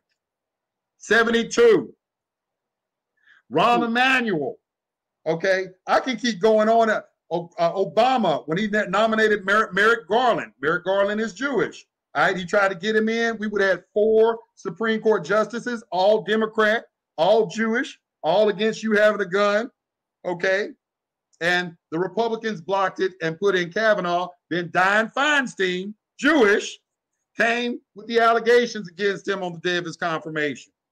I mean, this is just unreal. You can just go and verify everything I'm saying. Like, damn, the same people keep going on. And so what they do with you is to use you. They incite racism. Look at these white people racist against you. Look at these white people and everything. Aren't you sick of that? They blocking you from getting unemployment and welfare and health care and all of that. And you're entitled to all of that stuff. Not knowing, since we're talking about law, okay, that when you take a benefit and a privilege, you take on the corresponding liability. That's called the Ashwander rules. It's rule number 6, just in case you're interested. The Supreme Court justices go by that. The Ashwander rules. All right. You take a benefit and a privilege, you lose rights. Because a free person don't need nothing from the government. It's not the government's responsibility to educate your children. Public education is government-funded education. It's not the government's responsibility to take care of your health. It's your responsibility. It's not the government's responsibility to take care of women with children. Okay. It's if you're a man and you got that woman pregnant, that's your seed, that's your offspring, that's your responsibility. I could go into that too. That's a deep discussion as well. And I know it's a lot of extenuating circumstances. Hell, I went through some of them myself, but that's not going to stop me from stating what is the truth. You know, and let me just say that just because I say things, hell, I'm guilty of some things, but that don't mean I ain't going to say the truth. I'm going to tell you what the truth is. And the truth is a free people is responsible. It's called responsibility. Responsibility comes from the word ability to respond. Do you have the ability to respond when it's necessary? And that basically comes down to that. But it's one group of people that's doing everything. And if people would just take the time to look. Now, this is what's interesting about this show, because on this show we talk about nationality. And this is where nationality does become very important, because when you look at the nationality of the people who are running everything, the people who are the ones that's getting you, and you go and study the Bolshevik Revolution, you'll see it's the same plan they're using right now. It's the same thing. It's identical. It's like they think we so stupid that they can just use, when you really study history and you see what's going on, you can see that they're not doing anything new. It's the same old that's been going on forever. Only difference right now is you have this pedophile thing going on right now, okay? Well, and it's very powerful people. It's affecting powerful people, so they distract. We were all talking about the pedophile incident. Then they started the riots. Now we want to talk about riots. Now some people want to talk about Jada and Will and their relationship. And what do Jada and Will? Distraction. What do Jada and Will's relationship? Where did that come from? Out of the blue, you know what I'm saying? It's like with all this stuff going on in the world, you know. So these are just distractions. They're distractions. And anything I'm saying, you can go and verify for yourself. Go verify the nationality of Merrick Garland. Go verify the person who put Planned Parenthood together. Go verify Albert Einstein. Go verify Charles Darwin. You say y'all came from monkeys and shit like that. Go and see, and what you'll start to see, it's like, man, there's some group of people that has been shaping our thoughts and getting us to think a certain way about ourselves, about history, about everything. You're right. I'm just the messenger. You don't have to believe anything I'm saying. You go investigate it for yourself. No. I mean, you know, you have the right, you know, to your opinion, and like I said, mine, I've expressed mine. Like I said, I mean, some people may not like the fact that I said that. I saw some comments when I said something about, you know, I wasn't going to take nationality and put it on top of cover everything that I do and am. But what I meant by that is that I'm a total package. And I came here. See, one thing I do know about myself is that I came here on purpose. I came here for purpose, that I had a reason for manifesting or incarnating this time, and that I have to do all the things. Now, one of the things had to be, okay, maybe to claim my nationality. But besides that, there are other things, whether or not we agree on whether it works or not, or whether it works in the court or not. In my heart, you know, I embrace that. It doesn't change the way I feel about you. You and I, we cool. We're going to be cool regardless, because that's not the kind of person I am. I'm going to be who I am irregardless, but I am more than that. So there will be people on my show that won't be talking about nationality and birthright at all. So, you know, I may not have as many people listening then, because if they think that every time I have an office hours with Dr. G, I'm going to talk about that, that's not true, because next week I got an astrologer on. You know what I mean? I got other things going on. It's the same thing with me. I've been talking about commerce for 7 years. I'm tired of talking about commerce. I'm tired of, who wants to talk about the same thing week after week after week after week and answer the same questions 2 million times? Oh, even the guys in the comment section, what's your nationality? I got been asked that question at least 3 million times. Let me see. Let me go through the comment section. Let me tell you how many times I've heard. I guarantee you ain't a single question in the comment section I ain't heard before. Starting now, because they'll probably do that. If I go back through this comment section, it ain't nothing I ain't heard before. You know, it's like it's all the same things. You know, same things. You know, what's your nationality, brother? These Albions. You know, it's how late. You know, same thing over and over and over again. So my thing is this. Because I get tired of commerce too. I get tired of all of it. I'm into business now. I like to talk about business. I want to talk about real estate. I want to talk about putting things in action. I like to talk about trust. Okay, because that's the big thing. Here's my question. Here's my question to the Moors. Why come the Moors? Okay, you got all these members. You've been in an organization for over 100 years. You incorporated under the Religious Incorporation Act up in Chicago, Illinois. I wonder if some of y'all have read that act and look at Noble Drew Ali's documentation and see that it's word for word coming out of the act. Okay, it's an act. All right. Facts. You know, we talk about where the Quran Circle 7 come from, the Aquarian Gospels. A lot of things I can talk about. A lot of things I could really talk about, you know, with that. But here's the thing I do want to talk about is, why don't y'all get a business trust? Why come the sheikhs aren't the trustees appointed as the trustees? Okay, and the members of the organization are the beneficiaries. Okay, and you have everybody, you give them all trust certificates, and then you have everybody donate to that trust every week, every month, $100, $200 or something like that. You put some locks on these sheets, these checks, because the trust is going to dictate what they have to do with the money. If they don't do that with the money, their ass is going to jail. All right. And then say, okay, we're going to build this up, this millions of dollars. You have millions of dollars in there in no time. Get the people from your organization who are experts in their particular field. I'm sure y'all have experts in real estate investing, banking, whatever, you know, whatever it is. And then y'all can, because when I was in Hawaii, that's what the Japanese do. I go on to secinfo.com. That's what the Albions do. That's what every other race of people is doing. But all I keep getting is an organization keep telling me that I'm black. But when I look in your organization and I start to want to see, okay, well, what are you doing?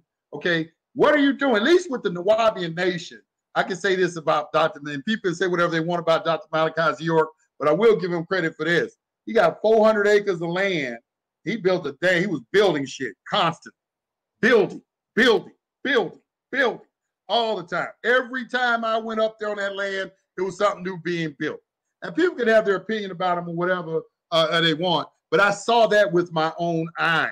And I wasn't as knowledgeable as I am now, but that's the only thing I wonder about is, okay, what type of action are you taking? Because commerce is a subset of nature. Any inter-exchange between individuals is commerce. Any type of inter-exchange, all right? So it's a subset of nature. So why aren't we, you know, like doing that? You know, you got, you know what I'm saying? It's like, okay, well, you know, show me something. Make me say, okay, you know what, y'all guys are You know, y'all guys, I see what y'all doing and everything. You're right. I want to roll with that organization over there. But if the organization, all they ever keep doing, every time I see one of their members, the only thing I see from that member for the last 10 years is they say, what's your nationality? You know you're not black. And I say, you know what? When you go back and read under the Nubian Nation of Moors, we got books out there saying we ain't black. We was Nubians at one time. We was Native Americans at one time. We were Egyptians or Mesmerites at one time.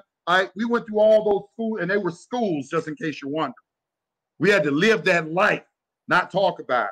And then we ended up as Moor. We have a Moorish constitution. You can get on the internet and Google the Moorish constitution and our bylaws. So we have for our organization, not under the Moorish Science Temple. Okay? All right, so yes, I know who I am. I know very well who I am.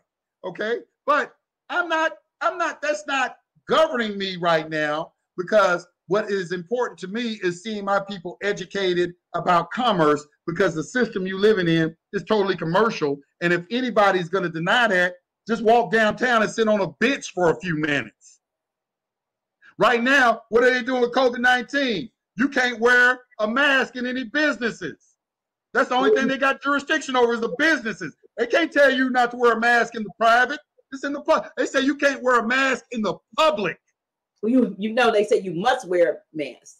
Yeah, I'm sorry. You must wear a mask in the public. Yeah, you got to wear a mask in the public. Public means government. Public is these corporations.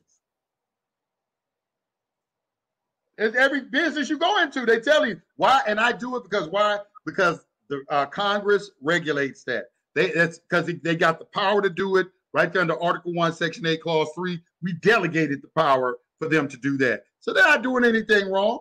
All right. But, you know, it's ridiculous. Don't get me wrong. But they got the power to do it. It's businesses that everything out there in the public is running under. Business.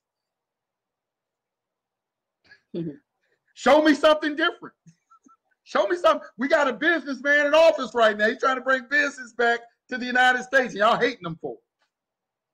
Obama signed a trade agreement. We ain't benefit from it at all. No benefits in the trade agreement at all. This man signing away stuff. We just happy we got a black president, but we don't know anything about business or real politics. We're not really looking into the substance of things. We just have hearing somebody say about change and stroking our ego and things like that, instead of really looking into what's going on. Same thing with Donald Trump. People hating on Donald Trump, but you ain't really looking into it. It's like I could never go for the Democrats, because now that I'm educated, I understand that socialism, okay, what they represent, I couldn't be a part of, because I teach privacy.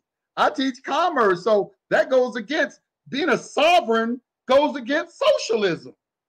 They contradict. It's all in one. How can you be a socialist and then be talking about being a sovereign? So why would I be in that organization? It don't have nothing to do with Donald Trump. It's just, I can't have anything to do with that. That doesn't represent my understanding of freedom and who I am. Just saying. You might want to scroll through a couple of more of the comments. You might want to comment on some of the comments. I don't know if you see anything you want to. Or to keep what you cannot defend. That's true. Or to keep what you can't defend. That's true too. But today, let me talk about that, because they'll say being a sovereign, you need land, gold and silver, and a military. Okay, which, you know, that's another thing, being a nation. You know, it's like, okay, like the Native Americans, they're on a reservation. You know, I got court cases I can pull up where the Supreme Court then told them, yeah, y'all got sovereignty, but your sovereignty is subject to the sovereignty of the United States. You know, the United States can take them people on those reservations. The United States can take that away from them at any time. I'll show you the court cases where the judges spell that out for you. Okay, so you have to understand. That's why I was talking about that case titled by Conquest. As a matter of fact, let me read that case to you. Right, I'm gonna point out some of the salient points in this particular case, and I'm going to put it in the chat so y'all can read along with me. It's on my website, Private Side Solution. I got it on my website and everything. I keep it on my website. Let me pull it up. Now I'm gonna put the link in the chat room. There's the link right there.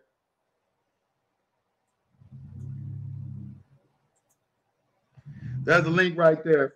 Title by conquest. The name of this case is Johnson and Graham Lisi versus McIntosh, Volume 21, U.S. Reporter. All right. And I got the salient points of it already highlighted in red. But I want you to go down and just a long case. It's a long opinion by the Supreme. This is a landmark case. But you go down here, it says, and let me read what this judge says. He says, we will not enter into the controversy whether agriculturists, merchants, and manufacturers have a right on abstract principles to expel hunters from territory they possess. Wait a minute, let me go down. Okay, yeah, let me just start right here. The title by conquest is acquired and maintained by force. The conqueror prescribes its limits. Humanity, however, acting on public opinion, has established as a general rule that the conquered shall not be wantonly oppressed and that their condition shall remain as eligible as is compatible with the objects of the conquest. In other words, when we conquer someone, and by the way, when you conquer someone, it's not subject to any type of court proceeding. Article 3 can't even get involved in property that's taken by war. Okay, so when we take it, the people are going to be like, hey, look, you got to, I know you conquer these people, but you got to treat them humanely, even though they don't have to, but that's public opinion. It says most usually they're incorporated with the victorious nation and become subjects or citizens of the government with which they are connected. The new and old members of society mingle with each other. The distinction between them is gradually lost, and they make one people. Where this incorporation is practicable, humanity demands and a wise policy requires that the rights of the conquered to property should remain unimpaired, that the new subjects should be governed as equitably as the old, and that confidence in their security should gradually banish the painful sense of being separated from their ancient connections and united by force to strangers. When the conquest is completed and the conquered inhabitants can be blended with the conquerors or safely governed as a distinct people, public opinion, which not even the conqueror can disregard, imposes these restraints upon him, and they cannot neglect them without injury to his fame and hazard to his power. But the tribe of Indian inhabiting the country were fierce savages whose occupation was war and whose subsistence was drawn chiefly from the forest. To leave them in possession of their country was to leave the country a wilderness. To govern them as a distinct people was impossible because they were as brave and as high-spirited as they were fierce, and they were ready to repel by arms every attempt on their independence. What was the inevitable consequence of this state of things? The Europeans were under the necessity either of abandoning the country and relinquishing their pompous claims to it, of enforcing those claims by the sword and by the adoption of principles adapted to the condition of a people with whom it was impossible to mix and who could not be governed as a distinct society, or of remaining in their neighborhood and exposing themselves and their families to the perpetual hazard of being massacred. Frequent and bloody wars in which the whites were not always the aggressors unavoidably ensued. European policy, numbers, and skill prevailed, and the white population advanced, that of the Indians necessarily receded. The country in the immediate neighborhood of agriculturists became unfit for them. The game fled into thicker and more unbroken forests, and the Indians followed. The soil to which the crown originally claimed title, being no longer occupied by its ancient inhabitants, was parceled out according to the will of the sovereign power and taken possession of by persons who claimed immediately from the crown or immediately through the grantees or deputies. Does that make it right? Does that make, wait a minute. And first of all, here's one thing, somebody said about the victor, something that I wrote in there, to the victor goes the spoils. Whoever seemingly is victorious, historically gets to write the history. And we know, I'm listening to what you said, but that doesn't necessarily mean that's what it let me put it like this. What it means, I'm gonna tell you what it means. It means that if you go into a court trying to say something, they got a court case. Okay, so outside the courtroom, you can say whatever you want. But when you go into a courtroom, they got what's called precedence, a stare decisis. Yeah, but the thing already adjudicated. Yeah, we know now though that most of, if not much of, if not most of his story is has been fictionalized, has been reconstructed and deconstructed to make them, look like the victor and so forth. So, that's the thing we need to figure out how to do. We need to figure out how. I'm gonna give you another principle of law. And this principle of law is the spoken word flies out the window, the written word remains forever. So if it's not in writing, if it's not formally recognized, it really doesn't mean anything. All right, because you're going to have to resort to their courts. And let's not even talk about the United Nations, because the United Nations was created by the Rockefellers. Right. Okay. League of Nations. And right now, we're under United Nations rule because they implementing their policies through our government and exacting them on the citizens of this country. They're the ones trying to get us vaccinated and all of that stuff. All of this stuff. Yes, they are. All right, so let's not even talk about them either because they corrupt. All this stuff they keep telling me, well, we go to the United Nations. United Nations is just as corrupt or more corrupt. They was created by these elite and these people. So how do, knowing what you know about how it operates in public versus private, how do our people, whatever we call ourselves, how do we get ourselves out from under the tyranny? It's very tyranny. So how do we get ourselves out from this tyranny without, how do we put them in their proper place, and I got it. Okay. That's in our last half hour, because we got a half hour going. Okay. Yeah. What is everybody else doing? It's business. Okay. You got to unify. The first thing is you got to unify. Okay. You got to start buying up land like they do. Okay. That's why I keep trying to tell people the world has changed. There aren't any more countries really anymore. There's only corporations running everything. Everything is corporate structure running everything. So it's business. Business corporations almost become like, when you get a Black's Law 4th edition, you will see in there that a corporation is also called a state at times. I think it's a Black's Law 4th, or maybe it's a Bouvier. Yeah, pull it up. Look up the word state. Hold on, let me pull it up for you. I'm gonna pull it up for you. I don't want people. I don't want big people. I'm just saying something. But my answer, while I'm looking this up, is that that's why I'm on this the way I am, because it's like, okay, you gotta get rich. You gotta get rich. I'm trying to get people to get silver. I've been trying to get people to get rich, and they act like rich. Right? So some, but I'm just saying there are certain things that we can do that others have been doing, and then we're so stuck in the tradition. Okay, what others? You say what? You say that something we can do that others been doing. Well, give me an example.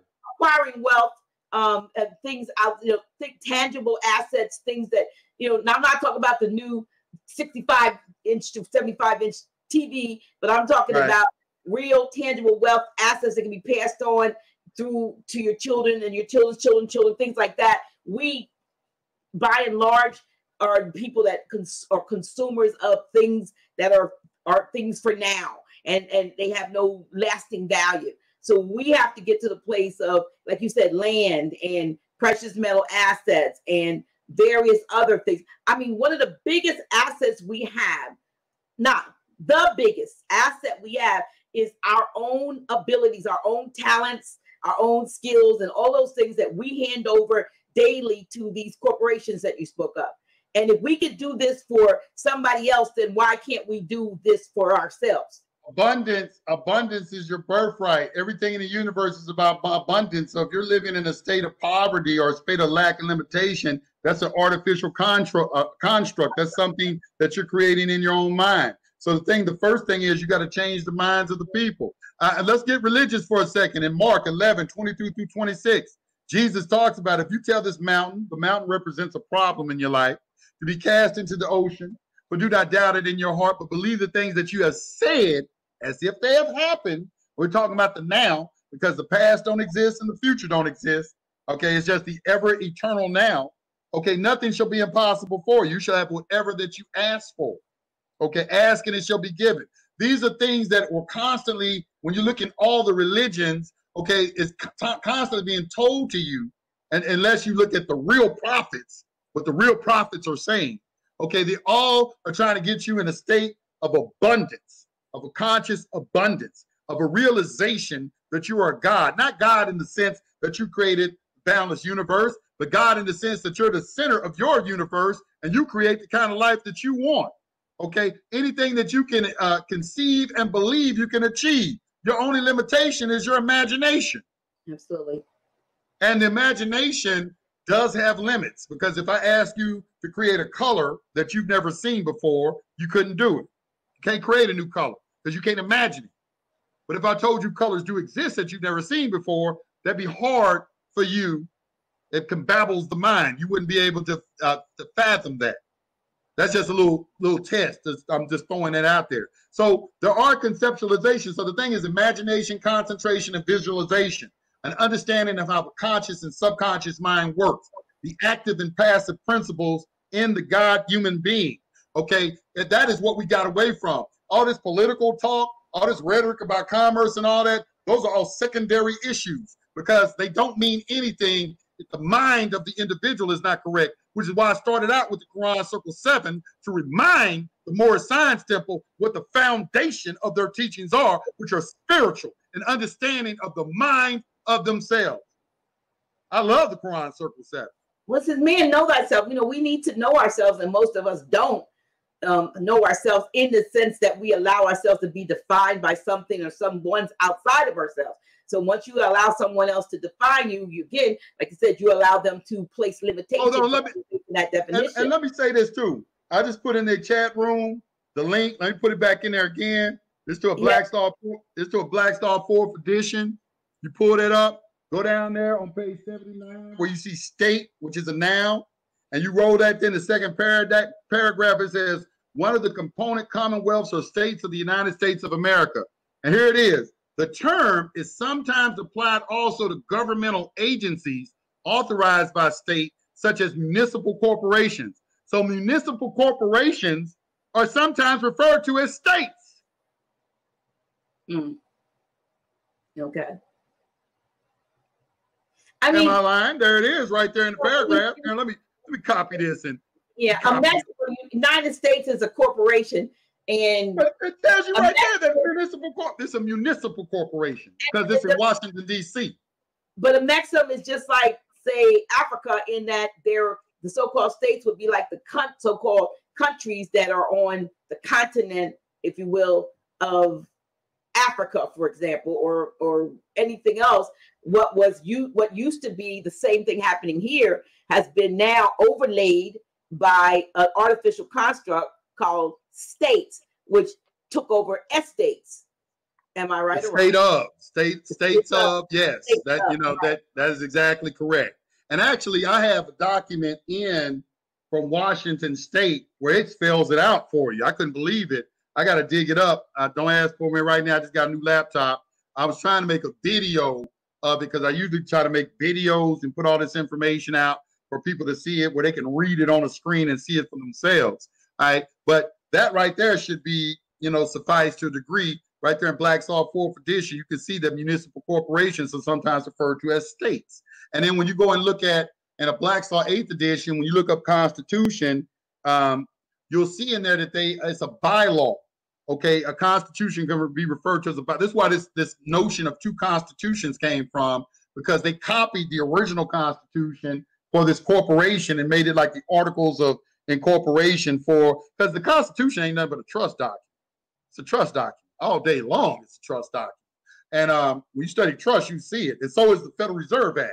Federal Reserve Act ain't nothing but a trust document they incorporated into an act. That's all it is.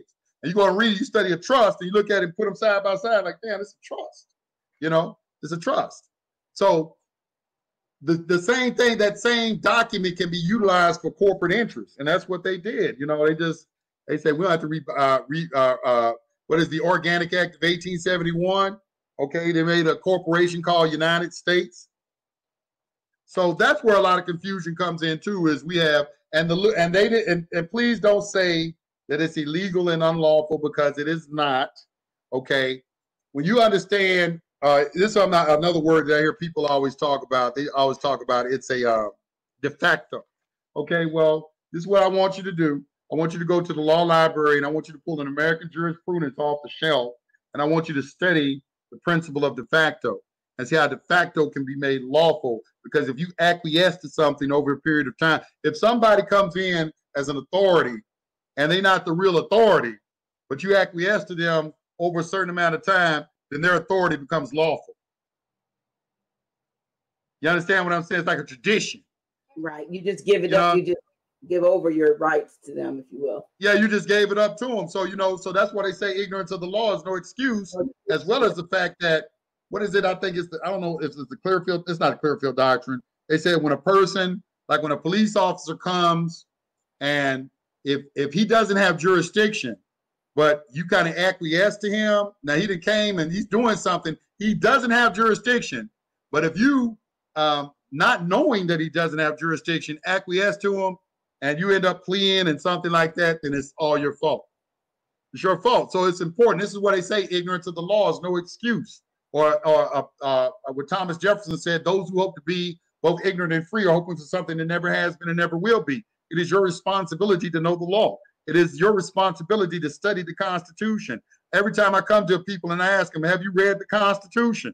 People with opinions, political opinions and so forth, talking about the Constitution, they don't know, they haven't read the Constitution, nor do they understand the 7 principles that govern the Constitution. Nor do they understand that the Constitution only applies in the public. It has no application in the private. What governs the private is contract. Contract makes the law on the private side, not the Constitution. SPC University, what do you teach there? What is taught there? What can a person? I teach trust, and I teach trust, and I teach secure party.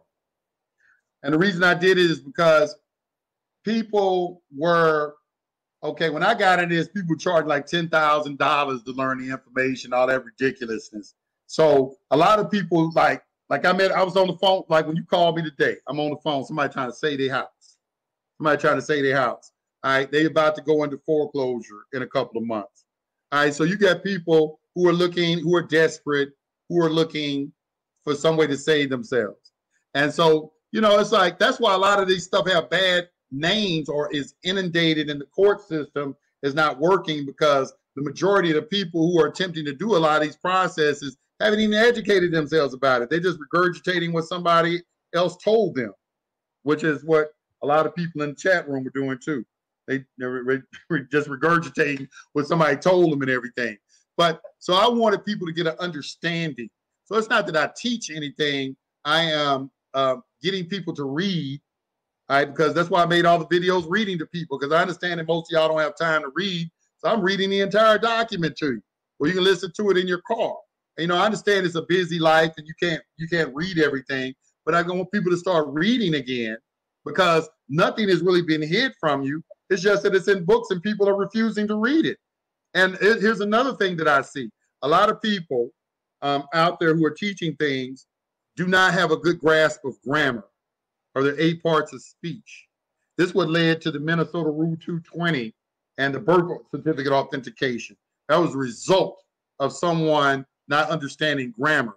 And a lot of other things that I can mention. Don't get me started on this show dealing with black and white and a lot of things like that. When you read this stuff, and I go behind these people, they say, yeah, here's the definition right here, and I go behind them and read it. I say, you do see that that's a noun. Like somebody said, they said the novel coronavirus. This is an example. Somebody said novel means fiction. I said, no, novel don't mean fiction. Novel means new. That's a noun. This is an adjective we're talking about. It'd be stuff like that. You see what I'm saying? And these are like the nuances. You be arguing with people. And I'm like, well, man, do you understand grammar? Do you read this right? Do you understand what a semicolon represents and things like that when you're reading this? Okay, and that, because grammar is a language in and of itself. And when I started studying this, I knew I was weak on my grammar. And the first thing that I did was I got a dictionary. And the back of all dictionaries, they have grammar practices for you. And that's what people should do. You should know what a preposition or prepositional phrase is. And, what I'm saying? These things right here. This is why in law school, they only take English grammar majors and political science majors. You got to know your English. And a lot of people who are studying this, they were not very good in school. They didn't get a good basic education at a young level.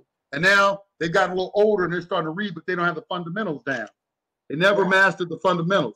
They can read with understanding or the understanding of it. They don't have a. They can read. They can see the words and recite the words, but they cannot the meaning and so forth are foreign to them because they don't know grammar. Grammar is very, very, very important. Very important. And etymology, as is etymology, and I'm really etymology plays a part in it, but I don't think etymology, because the intent, everything is about the intent. When in law, it's about intentions.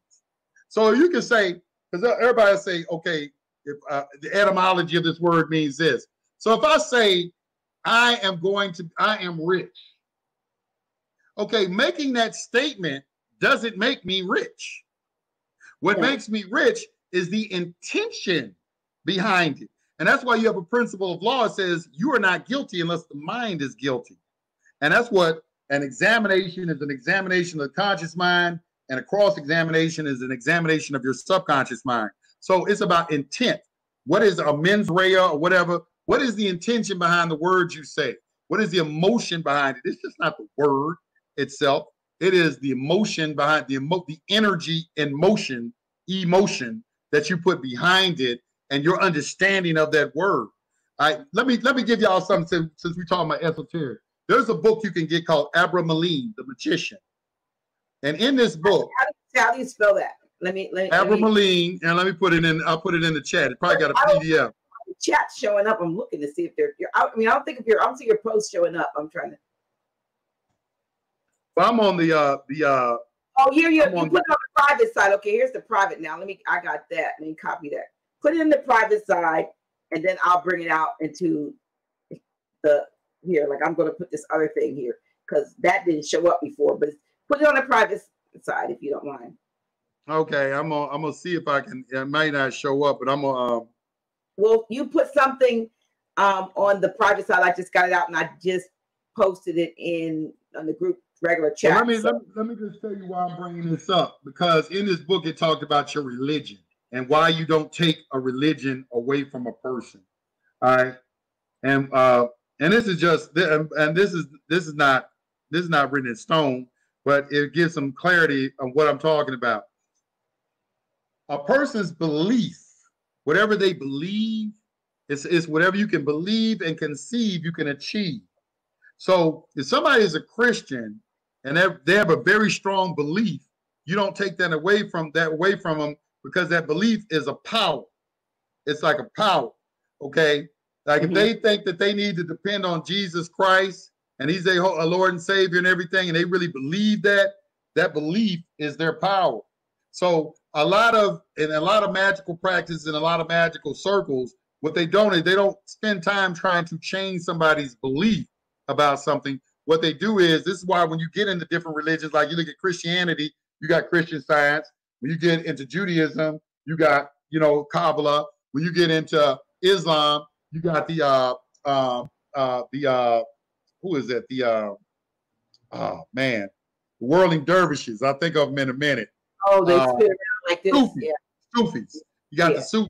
So in every religious branch, you have your mystical side of it. You have a mystical side of it. They pull from the lower into the higher, because the principles are the same in all of them, but the form of the belief has been molded into a way that if you change that, it might interfere with that person's power to believe. Hope I'm saying that correctly. I don't know. I think, a lot of it, like you said, I believe seriously in the mentalism, mind, all is mind. Just as a example, I don't know how many times I order lots and lots of things online. And sometimes I forget that and with things, the way things go now, sometimes depending on where it's coming from, it's coming overseas. It may be a month or 2 or 3 before you get it. And by the time you get it, you forgot that you even ordered it. But this week I was thinking about going over and looking at all of the things that I ordered that I hadn't gotten. Like, oh, I didn't get that. And I ordered that like in May, and I didn't get that. And I looked at one particular thing and I said, I got to kind of find out what happened to this. The very next day, it showed up. It happens to me all the time. I mean, when I go looking for something, it's almost like I have to go looking for it to make it appear. And so that lets me know that my mind has the ability to manifest. And now somebody might say, well, no, it was coming anyway. Not necessarily. No. I mean, not necessarily. And so I realize that we do have we have powers. They lay dormant in most of us because we have no real faith we need something outside of ourselves. We are looking for a savior. We're looking for, and we think that savior is outside of us, and we don't, we discount what's already on the inside of us, the ability to the law of attraction and so forth. And so those things are very important to me, and it's how I operate. I manifest things. I'm specifically, and I know that if I at least pay attention to something, it comes. I mean, I'm not doing circles and rituals all necessarily. You don't have to do that. I'm putting wait a minute, where's my stuff? And then my stuff appears. And somebody said, well, that's simple, but you could do that with everything. Yeah, the highest form of manifestation is to be able to use something solely by the use of your mind without crutches. When you see people, like kind of using like ancestral worship or making altars and doing things like that, those things work, but they're crutches to help your belief system. You know what I'm saying? You help your belief system because you might need that crutch to assist your belief because it's about your belief. So, and if the emotion that you're putting behind your belief, it's the energy behind it. So you may need that if you need that. But the highest form is to get to a point where you don't need any crutch, where you can visualize something in your mind and focus and bring it from the spiritual from the mental, spiritual down into the physical plane. And that's with anything. That's where concentration and meditation and all that comes in. And everybody talks about it. It's hard to believe that, I can't believe that more people just don't know it because I've been a student of comparative religious studies for over 15 years, and all of them talk about the same thing. I don't see any difference. I can open up any book. I can get a Sufi book. I can get a book on the Kabbalah. I get a Christian Science preacher. I can pull something out from the Moorish Science Temple, and I can show you where they're all talking about the same thing. And at the end of the day, that thing that is going to be talked about is the mind. Okay, is that the mind is in the control of everything. Know thyself, the Oracle of Delphi. Know thyself, and thyself be true. Know thyself, and to thyself be true. You don't have to worry about what somebody else thinks. You start worried about what somebody else thinks, they become your God. Here's a question. Someone's asking, here you go. How do I enter the bank to exchange my gold-backed currency as a Carla Fox and asked that question 1,000,000 times. Carla, if you're going up to a bank, okay, and if you're going up to the Federal Reserve window, they got requirements. And then, okay, do we have House Joint Resolution 192, June 5th, 1933, Public Law 73-10, that's been codified in Title 31, 5118, that says you can't do that? Just curious. I know y'all gonna say, it's not true. Now, Carla's a smart woman, though. She's smart. She's smart. She probably like trying to think she's gonna set me up with a question or something. Right, because she asked me like 3-4 times the same thing. I get my attention on. I seen her. I was waiting for time. I was talking. I seen. How you gonna miss it? She said about 50 times. Mm-hmm. Yeah.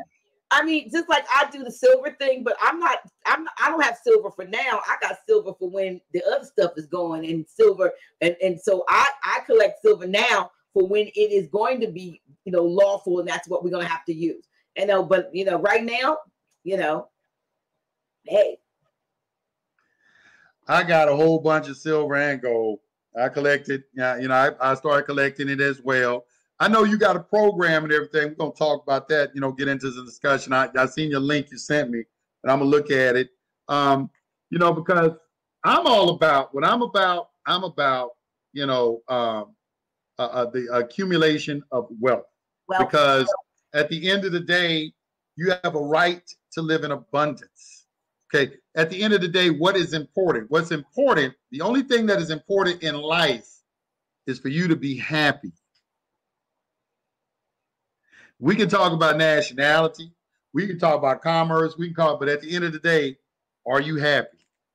That's it. Are you happy? Are you happy? Do you live in the kind of home you want to live in? Do you have the kind of woman you want? Do you kind of have the husband you want? Are your children well kept and well fed? Do you smile every day? Do you wake up with a sense of purpose?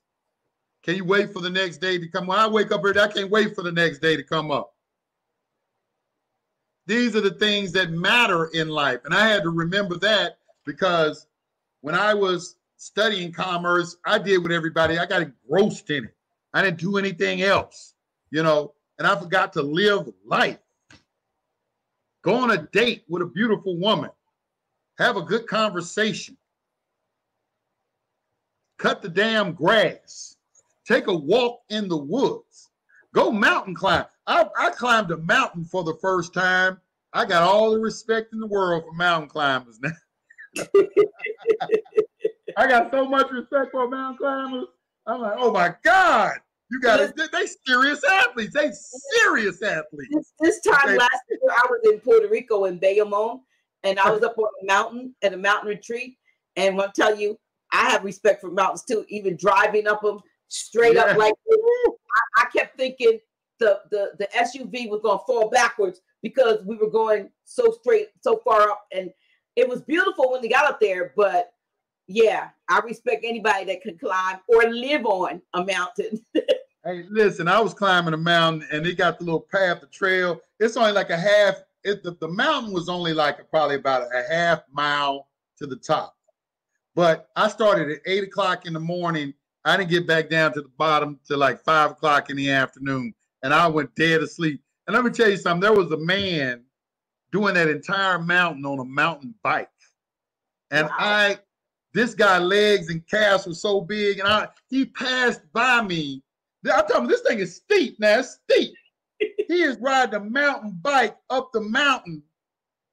And I'm looking at this dude. I'm like, I said, say, man, that's some incredible ass shit you doing. It was incredible.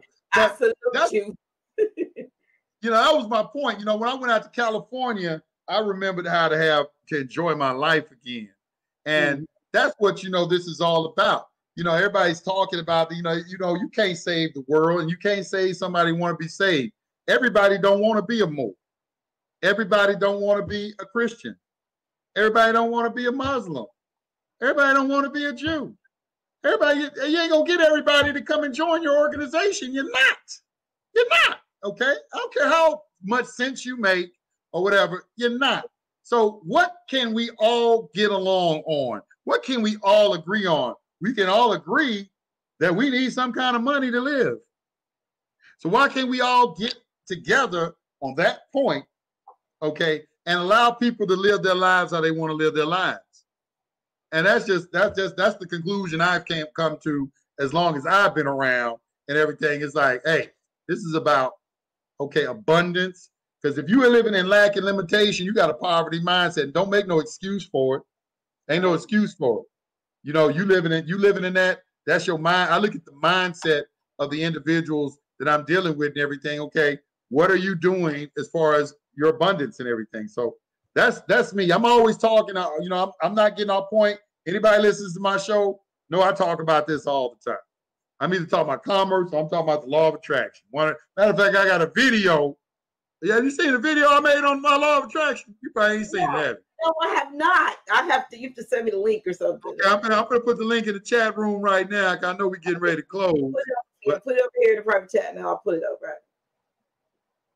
I'm gonna put this.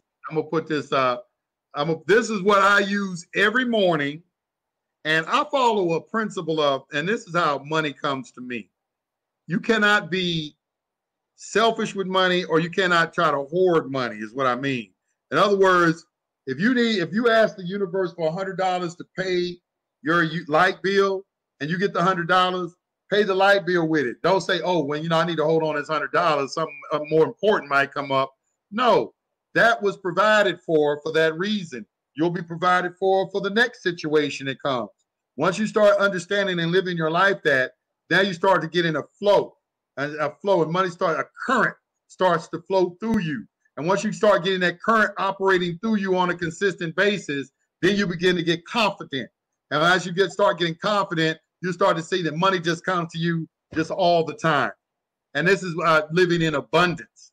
Okay, you got to start putting, and we're talking this. This is a law we're talking about. This is not a matter of opinion or it's anything like that. This is a law we're talking about, and this is the real issue at the end of the day.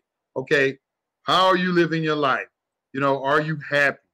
And what are you doing to maintain that happiness? And the name of my video is Create a $1 Million Stream of Income with Your Mind Now. And it was just a document I found on the internet, but it was very compelling to me. It was a hypnotist, and they talk about the subconscious mind, and it was real short. It wasn't long, and it had a good explanation, and I made a video out of it. Love it. Okay, so you just hear it come. Here it is. All right. Let me give it up. Let me put it over here. And if we want to talk about credit, hold on. Let me show something to you, listeners. Make sure I put the right thing into it. 3. Yes. I got credit cards, just in case anybody was wanting. Chase Sapphire Reserve, AmeriExpress Platinum, AmeriExpress Business, Bank of America, Citi. What is this? Discover, Capital One. All right. I do the credit thing. I'm not just like talking about it. I do the credit thing. Okay. So contracting? Isn't that considered contracting or what? No, I mean, wait a minute. First of all, what are you using your social security number or are you using a business? I don't have a business.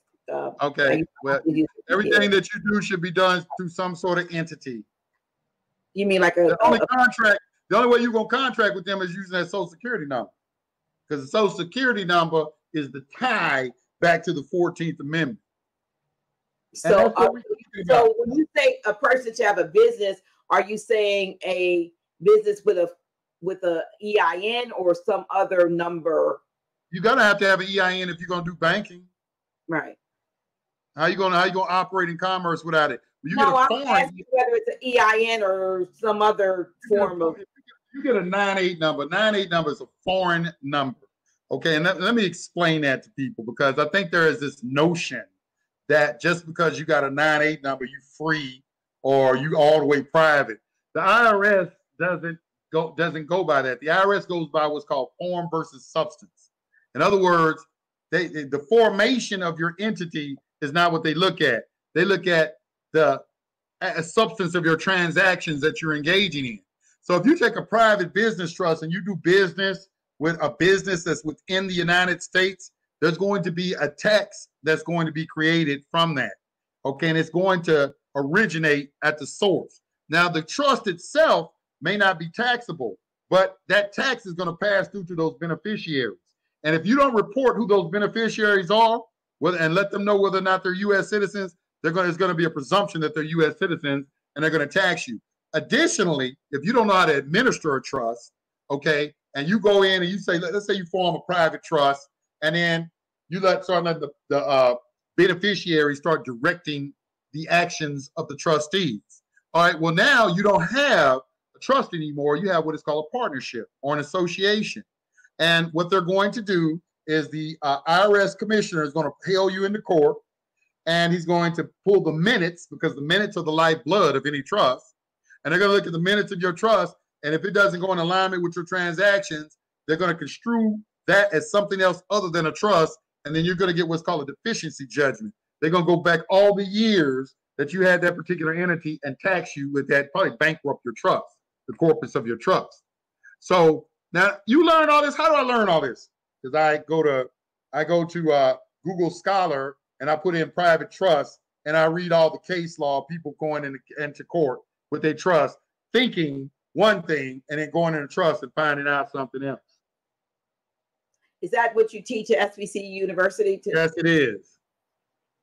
Okay. All right. Well, I think we have reached, I don't know whether you have anything else you want to share. I mean, we do have the ability to continue, but I didn't want to take too much time. I know you have family and so forth. And no, I'm enjoying myself. We can chat a little bit, 15 minutes. Boy, I'll let you broach something else. I'm just, I know I done ran my mouth. No, well, you're the guest, so I ran mine too. But let me check the comments and just see if there's anything. That's real good, though. You know what I'm saying? You done hit me to you got me wanting to try this StreamYard. Yeah. I'll send you my link in case you sign up. So this is tight. This is tight, man. I'm like, okay, this is tight. I'm using now. I don't know if you know. How does my mic sound? It sounds good. Sounds good. Yeah, I'm using what's called a Marantz Professional. If anybody has ever seen this, these things got the light on it and everything. These things are spectacular. You should get one. They $299, but it's for blogging. The mics sound spectacular. They have the camera on them. They have the ring light. Just hooks into a laptop, and you good to go. Yeah, you have to send me the link.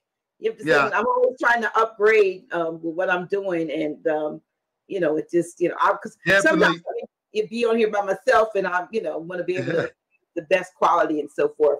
Let me see. Let me just go through questions. See if former nonprofit with after managing member.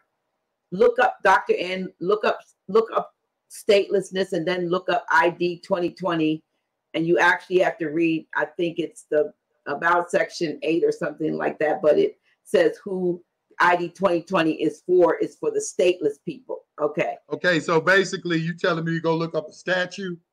Let's just start right there. Is that what it's an act statute? Is that what they directed me to? Because private individuals don't look at no statutes. Well, they said to me, especially since somebody just told me earlier that I'm talking about color of law, because a statute is colorable law. All of it is colorable. Act, statutes, all that. So as soon as you say act or statute, let me know you don't know what you're doing. You don't know what you're doing. This person wanted me to look up the definition or what ID 2020 is defining as statelessness, or saying ID 2020 is what? What is ID 2020? It's for stateless people. I don't know what it is. I have to look it up. I don't know if it's some.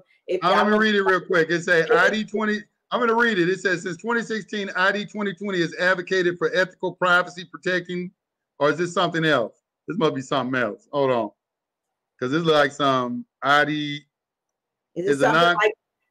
Okay, let's look at this. It says ID 2020 is a non-governmental organization which advocates for digital ID. So you're talking about a private corporation? That's what you're telling me? Is that what you directed me to? I'm reading the first line. It tells me it's a non-governmental organization. That it is for who is for the stateless people. Hold on, let me put. It's written across. Why do I care what ID 2020 is saying? It right there in the beginning. It's a non-governmental organization. When you're saying what jurisdiction do they have? What can they? Yeah, it's a non-governmental organization. I don't care. You know what I'm saying? I don't care what they say. Okay. I don't care. This is what I mean. This is what I mean. You got people, they'll say this act, they'll be talking about the government, and then they'll start directing you to reading acts and statutes. Okay, and that lets me know. Let me explain to you the breakdown of the law. This is how the law breaks down. You have natural law. Right below natural law, you got positive law, which is another name for man-made law. Positive law breaks out into two branches. One is substantive law, and the other is procedural law. Procedural law will give you remedial law, and substantive law will give you public and private law. Public law consists of the Constitution, criminal law, administrative law, public international law, tax law, okay? All those are on the public side.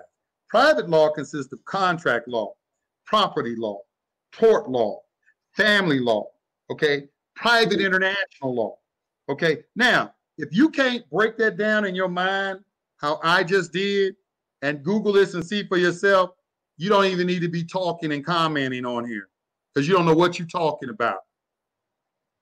You don't have no fundamental. You didn't. That's like trying to read and you didn't ever learn A, E, I, O, U and your 8 parts of speech. It is what it is. The teacher is out. I'll go make some videos about me now. And drive some traffic to my YouTube page. Listen, this is a place, I was told about something that happened recently where people, somebody was taking a vote about something, and the people that didn't vote the way the people who called for the vote, they kind of blackballed them and so forth, and which I thought was the weirdest thing, because why take a vote at all if you already have predetermined the outcome? And I'm saying that to say that I didn't invite you on the show and in hopes that, or with the thought that you would agree with me one way or another.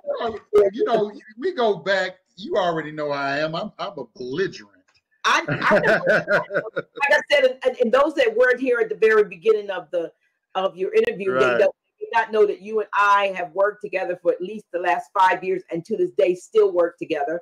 That you right. gave me a start in social media when you gave me the platform for Real Awakening Minds on the High Frequency Radio Network, where I was for about 2.5 years until my injury in June of 2017. So they don't know that I've traveled and you've given me places to speak in Atlanta and in Portsmouth, and different things. So I think that was important for folk to know. Like, I didn't just have somebody on here that I'm not familiar with. We may not talk, may not talk all the time, but we still right. are associated with one another, and we have a history that is what it is, and it's based on mutual respect. Yeah, hey, I agreed to come on your show. How many shows I come on? I don't know. Not hardly any. Hardly any. I hardly make any appearances. You have your own platform. Like I said, you don't need no introduction. I mean, and that's my point. It's like, I got a platform. Why did you come on somebody's show for? But I came on your show because of our history and everything. You're a good person. And you've always been very positive. Your show's always positive. And you got your own thing. You got your own mind. I respect you. Y'all do y'all thing. It's a thing. Right. That's like, right. What can I say? Yeah, like I said, and I appreciate that. With that, I don't know whether you have anything else you want to add, any last. I'm trying to see if there are any more questions or comments. But if they're not, let me see. I'm gonna make sure my silver is running. Look, this say it's a poor frog that don't praise his own pond. So I'm just looking to see. It's not the same. Hold on, let me say that. See what this Tired and Bay, we don't need money to live. That right there type of statement, you'll never have money. I would never say that. I would never say money. I like how Reverend Ike said it. Money has eyes and ears that can hear. When you speak negatively about her, she will leave you. She will leave you. Listen, I am a follower of Reverend Ike. I have followed Reverend Ike since I was about 17. Reverend Ike is a mystic. He's not a preacher. I was 17 years old when I started sending Reverend Ike the little donations and getting the stuff. And he a mystic. I had a baby at 16 and 17, or I think I was 17 or 18. My baby daddy wasn't sending support. I had to send a little letter to Reverend Ike, and Reverend Ike said, do this, that, and the third. It wasn't much. Next thing I know, the checks start coming in the mail. He said, you want your pie in the sky, by and by. Right, keep doing what you're doing. But he talked about the here and now. I was about 17 or 18. Like I said, I'm 65. I mean, he transitioned, and I still post his videos because he was a man ahead of his time. Way ahead of his time. And he's not no preacher. I don't look at him as a preacher. He's a mystic. No. He was a metaphysician. He's a metaphysician. And what he was doing, he was coming under the guise of Christianity. Yes. He was coming under the guise because he knew that's where most of it, that's what we were taught. You have to give people what they want. Right. So they will want what you have to give. People wanted Christianity, and he gave them Christianity, but he taught them the law of attraction. Yes, he did. Yes, he did. Yes, he did. Yes, he did. Philip Anderson, we're working on it. Okay, we're working on it. We working on it. You talking about when the trust something won't be fixed. Well, I don't know what he's talking about. You go in our archive section. I got 22 trust classes, all of them played. So go and check that out. But anyway, that's it for me. I'm through. Thank you, Mesa. Said, listen, gave me a compliment for being 65. Yes. 65 and much alive. I'm appreciative, and a lot of that comes from being, like you said, positive for the most part in my mindset. I'm not going to say that I never have a down day, but all of that. Aging is a state of mind. Wealth or lack thereof is a state of mind. Manifestation starts in your mind. And so I just, hold on. I want to use somebody as an example real quick, because I'm looking through these questions. All right. Yusuf, isn't the Sestake Vi the only true freedom? Okay, so I'm guessing from that question that they have a premise. Okay, so I guess is that a rhetorical question that you're asking me? Okay, living beneficiary, not trust, referring dead with limited power. Okay, Sestake Vi. Let's look. Okay, did we read? Do I have to read the Sestake Vi Act? Okay, because it's an act. Okay, that they're talking about. Okay. And it's the Sestake Vi Act of 1666, which is in Britain. And Sestake, okay, is a totally misconceived by those within the OPC. Let's say the Sestake Vi Act 1666 is totally misconceived by those within the OPCA movement. The theory implies that state ownership of their body applies via the birth registration process, and unless this presumption, and the birth certificate doesn't represent ownership of your body, it represents ownership of your labor. And that's what the secure party process is all about. It's about taking control of your labor. Your labor is what is being pledged. And in this receivership of a government we call the United States is being pledged because they don't have any money. They don't have anything else to hawk off. They didn't put everything in the pawn shop. All the land, all the businesses, everything is in the pawn shop. Only thing they had left that they could hawk off was your labor, like the future labor of your children.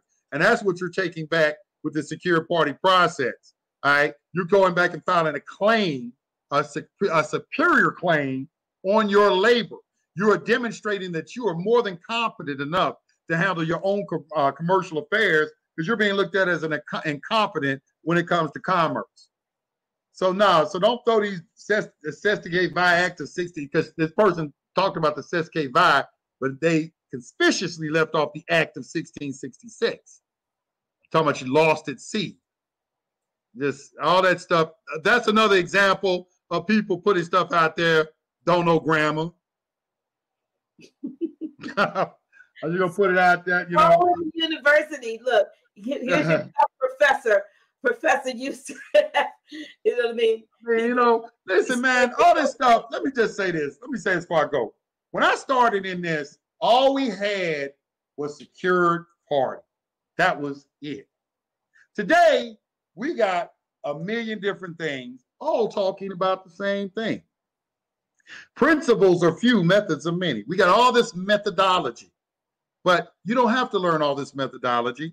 You only need to learn 4 principles. Rule number 1, there is no money. Okay? When I say there isn't any money, I mean constitutionally mandated gold or silver or notes or some sort of instrument that's backed by gold and silver. That is not permitted within the United States of America today because of what? House Joint Resolution 192 of June 5th that was codified at Title 31, United States Code 5118. That's the gold, the rescission of the gold clause. All right. Rule number 2, there's a public and a private, and they don't mix. If you are a type of person that says, I don't believe in public and private, you're just obviously the type of person that doesn't go to the law library, don't read no law books, because every fucking law book and every fucking case that you will see, you're going to see those 2 things talked about. All you're doing is announcing to the world how ignorant you are, that you are not, because every time I go into the law library, I don't see nobody in there. I don't see anybody reading the United States Code Annotated, United States Code Services, okay, American Jurisprudence, or any of those books in there. Any of the legal encyclopedias or nothing. I don't see anybody. Matter of fact, when I go into the law library, most of the books, they're still new. Goddamn pages still stuck together because they still new. Y'all think that y'all gonna get all y'all answers on the internet, and you're not gonna get it on the internet. A law professor will tell you everything ain't on the internet. That's rule number 2, public and private. Rule number 3 is you have to stay in honor at all costs. Yes, I saw the person little comment earlier when you said, Yusuf, are you still in honor? I don't know what the fuck you meant by that. Excuse my language. But honor is dealing with a commercial process, meaning if you signed a mortgage, okay, you have a duty to respond when somebody writes you. You got a contract, okay? You got to be honorable in all of your commercial dealings because we're talking about commerce. And number 4, don't participate in public plays. Because when you come into the public, into these courtrooms, it's a setup. It's a public play. It ain't real. It's all it's all a damn phantasmagoria of the mind. Okay, it's a trick bag. Okay, they ain't real courts. Stay out of them. If at all possible, stay out of the courts. I think it's Matthew 5, where it says, agree with your adversary before you go to court. At least he hand you over to the judge hand you over to the bailiff, and the bailiff casts you into prison. I tell you that you will not come out until you pay the very last penny. 2,000 years ago, talking about debtor's prison. And you know what that was? You know what that was? The executor chamber or hell. They gonna send you to hell. Hell is another name for debtor's prison. Yes, it is. It is hell. Yes, it was. Yes. Wow. This has been wonderful. This has been this has been awesome. I'm pretty sure that the viewers have thoroughly enjoyed your presentation, what you've shared, and I certainly have. It's been a long time. Let's not let it be so long before we come back. We're gonna do it again. We're gonna do it again. We do it again. I like this right here. This is different. You know, it's different. You know, I kind of like it. And the wonderful thing about the platform is that we're able to go on multiple, if you will. You can live stream like simultaneously, like on right Facebook. Now we're simulcasting on Facebook and YouTube. Oh, that's interesting. Okay, yes. That's what's up. I use a system called Wirecast to do my live streaming. I actually have a studio now where I'm going to be inviting guests to come in. It's kind of like how the Breakfast Club is. I put together a whole studio, nice, expensive mics, made it real plush. My invitation, and I'll come on down to ATL. Oh yeah, you're invited. You know you're invited. Come on down. Let's sit down. Let's have. Yeah, my son also, he lives there. He's down in the ATL. So, I can come. I got a daughter down there, Maisha, and my son is down there, Kamar. So, look. Well, you invited Dr. G to come on down. So, yeah, anytime you want to come down, just let me know. We just got it set up. I'm going to be having some guests coming through. Somebody setting me up some political people to come through and talk, people running for offices, and I'll be doing all kind of stuff. I'm kind of shifting gears a little bit. I want to, like I've been talking about this same stuff for over 10 years. Come on, I'm more than, it's just like you said, you're more than nationality. I'm more than that. I'm esoteric. I'm business. I can teach credit classes on, how to get business credit, how to do all these things, It's like, the key is this, y'all. Own nothing. Control everything. Right. I remember the brothers that were on your channel that used to, remember there were two brothers that had a show also, and they did a lot of teachings on that. Own nothing. Probably still on there. It's still on there. Sardell is still there. Y'all go to Blog Talk Radio. Go to blogtalkradio.com/high frequency. And y'all can hear us. All right, that's it. I'm out. Well, listen, thank you so much, and appreciate you. And we are going to, we're going to do this again. We're going to do this again. This is a hot show, and I'm sure I put the right title that Yusuf L is fed up. because you proved to true to your fed upness, and I'm all right with that. You know what I mean? Always, you know, I'm always like this, man. I'm always high. It's called high frequency. High frequency. Yes, and hey, as a high frequency alum, I understand, and I can appreciate it. Every now and then, my frequency goes up too. But thank you so much. You're welcome. You're welcome. Yeah. All right, so we're gonna go out now with my theme. So how'd you like my theme song? I like it. It's pretty good. Pretty good. Pretty good. I like it. I like it.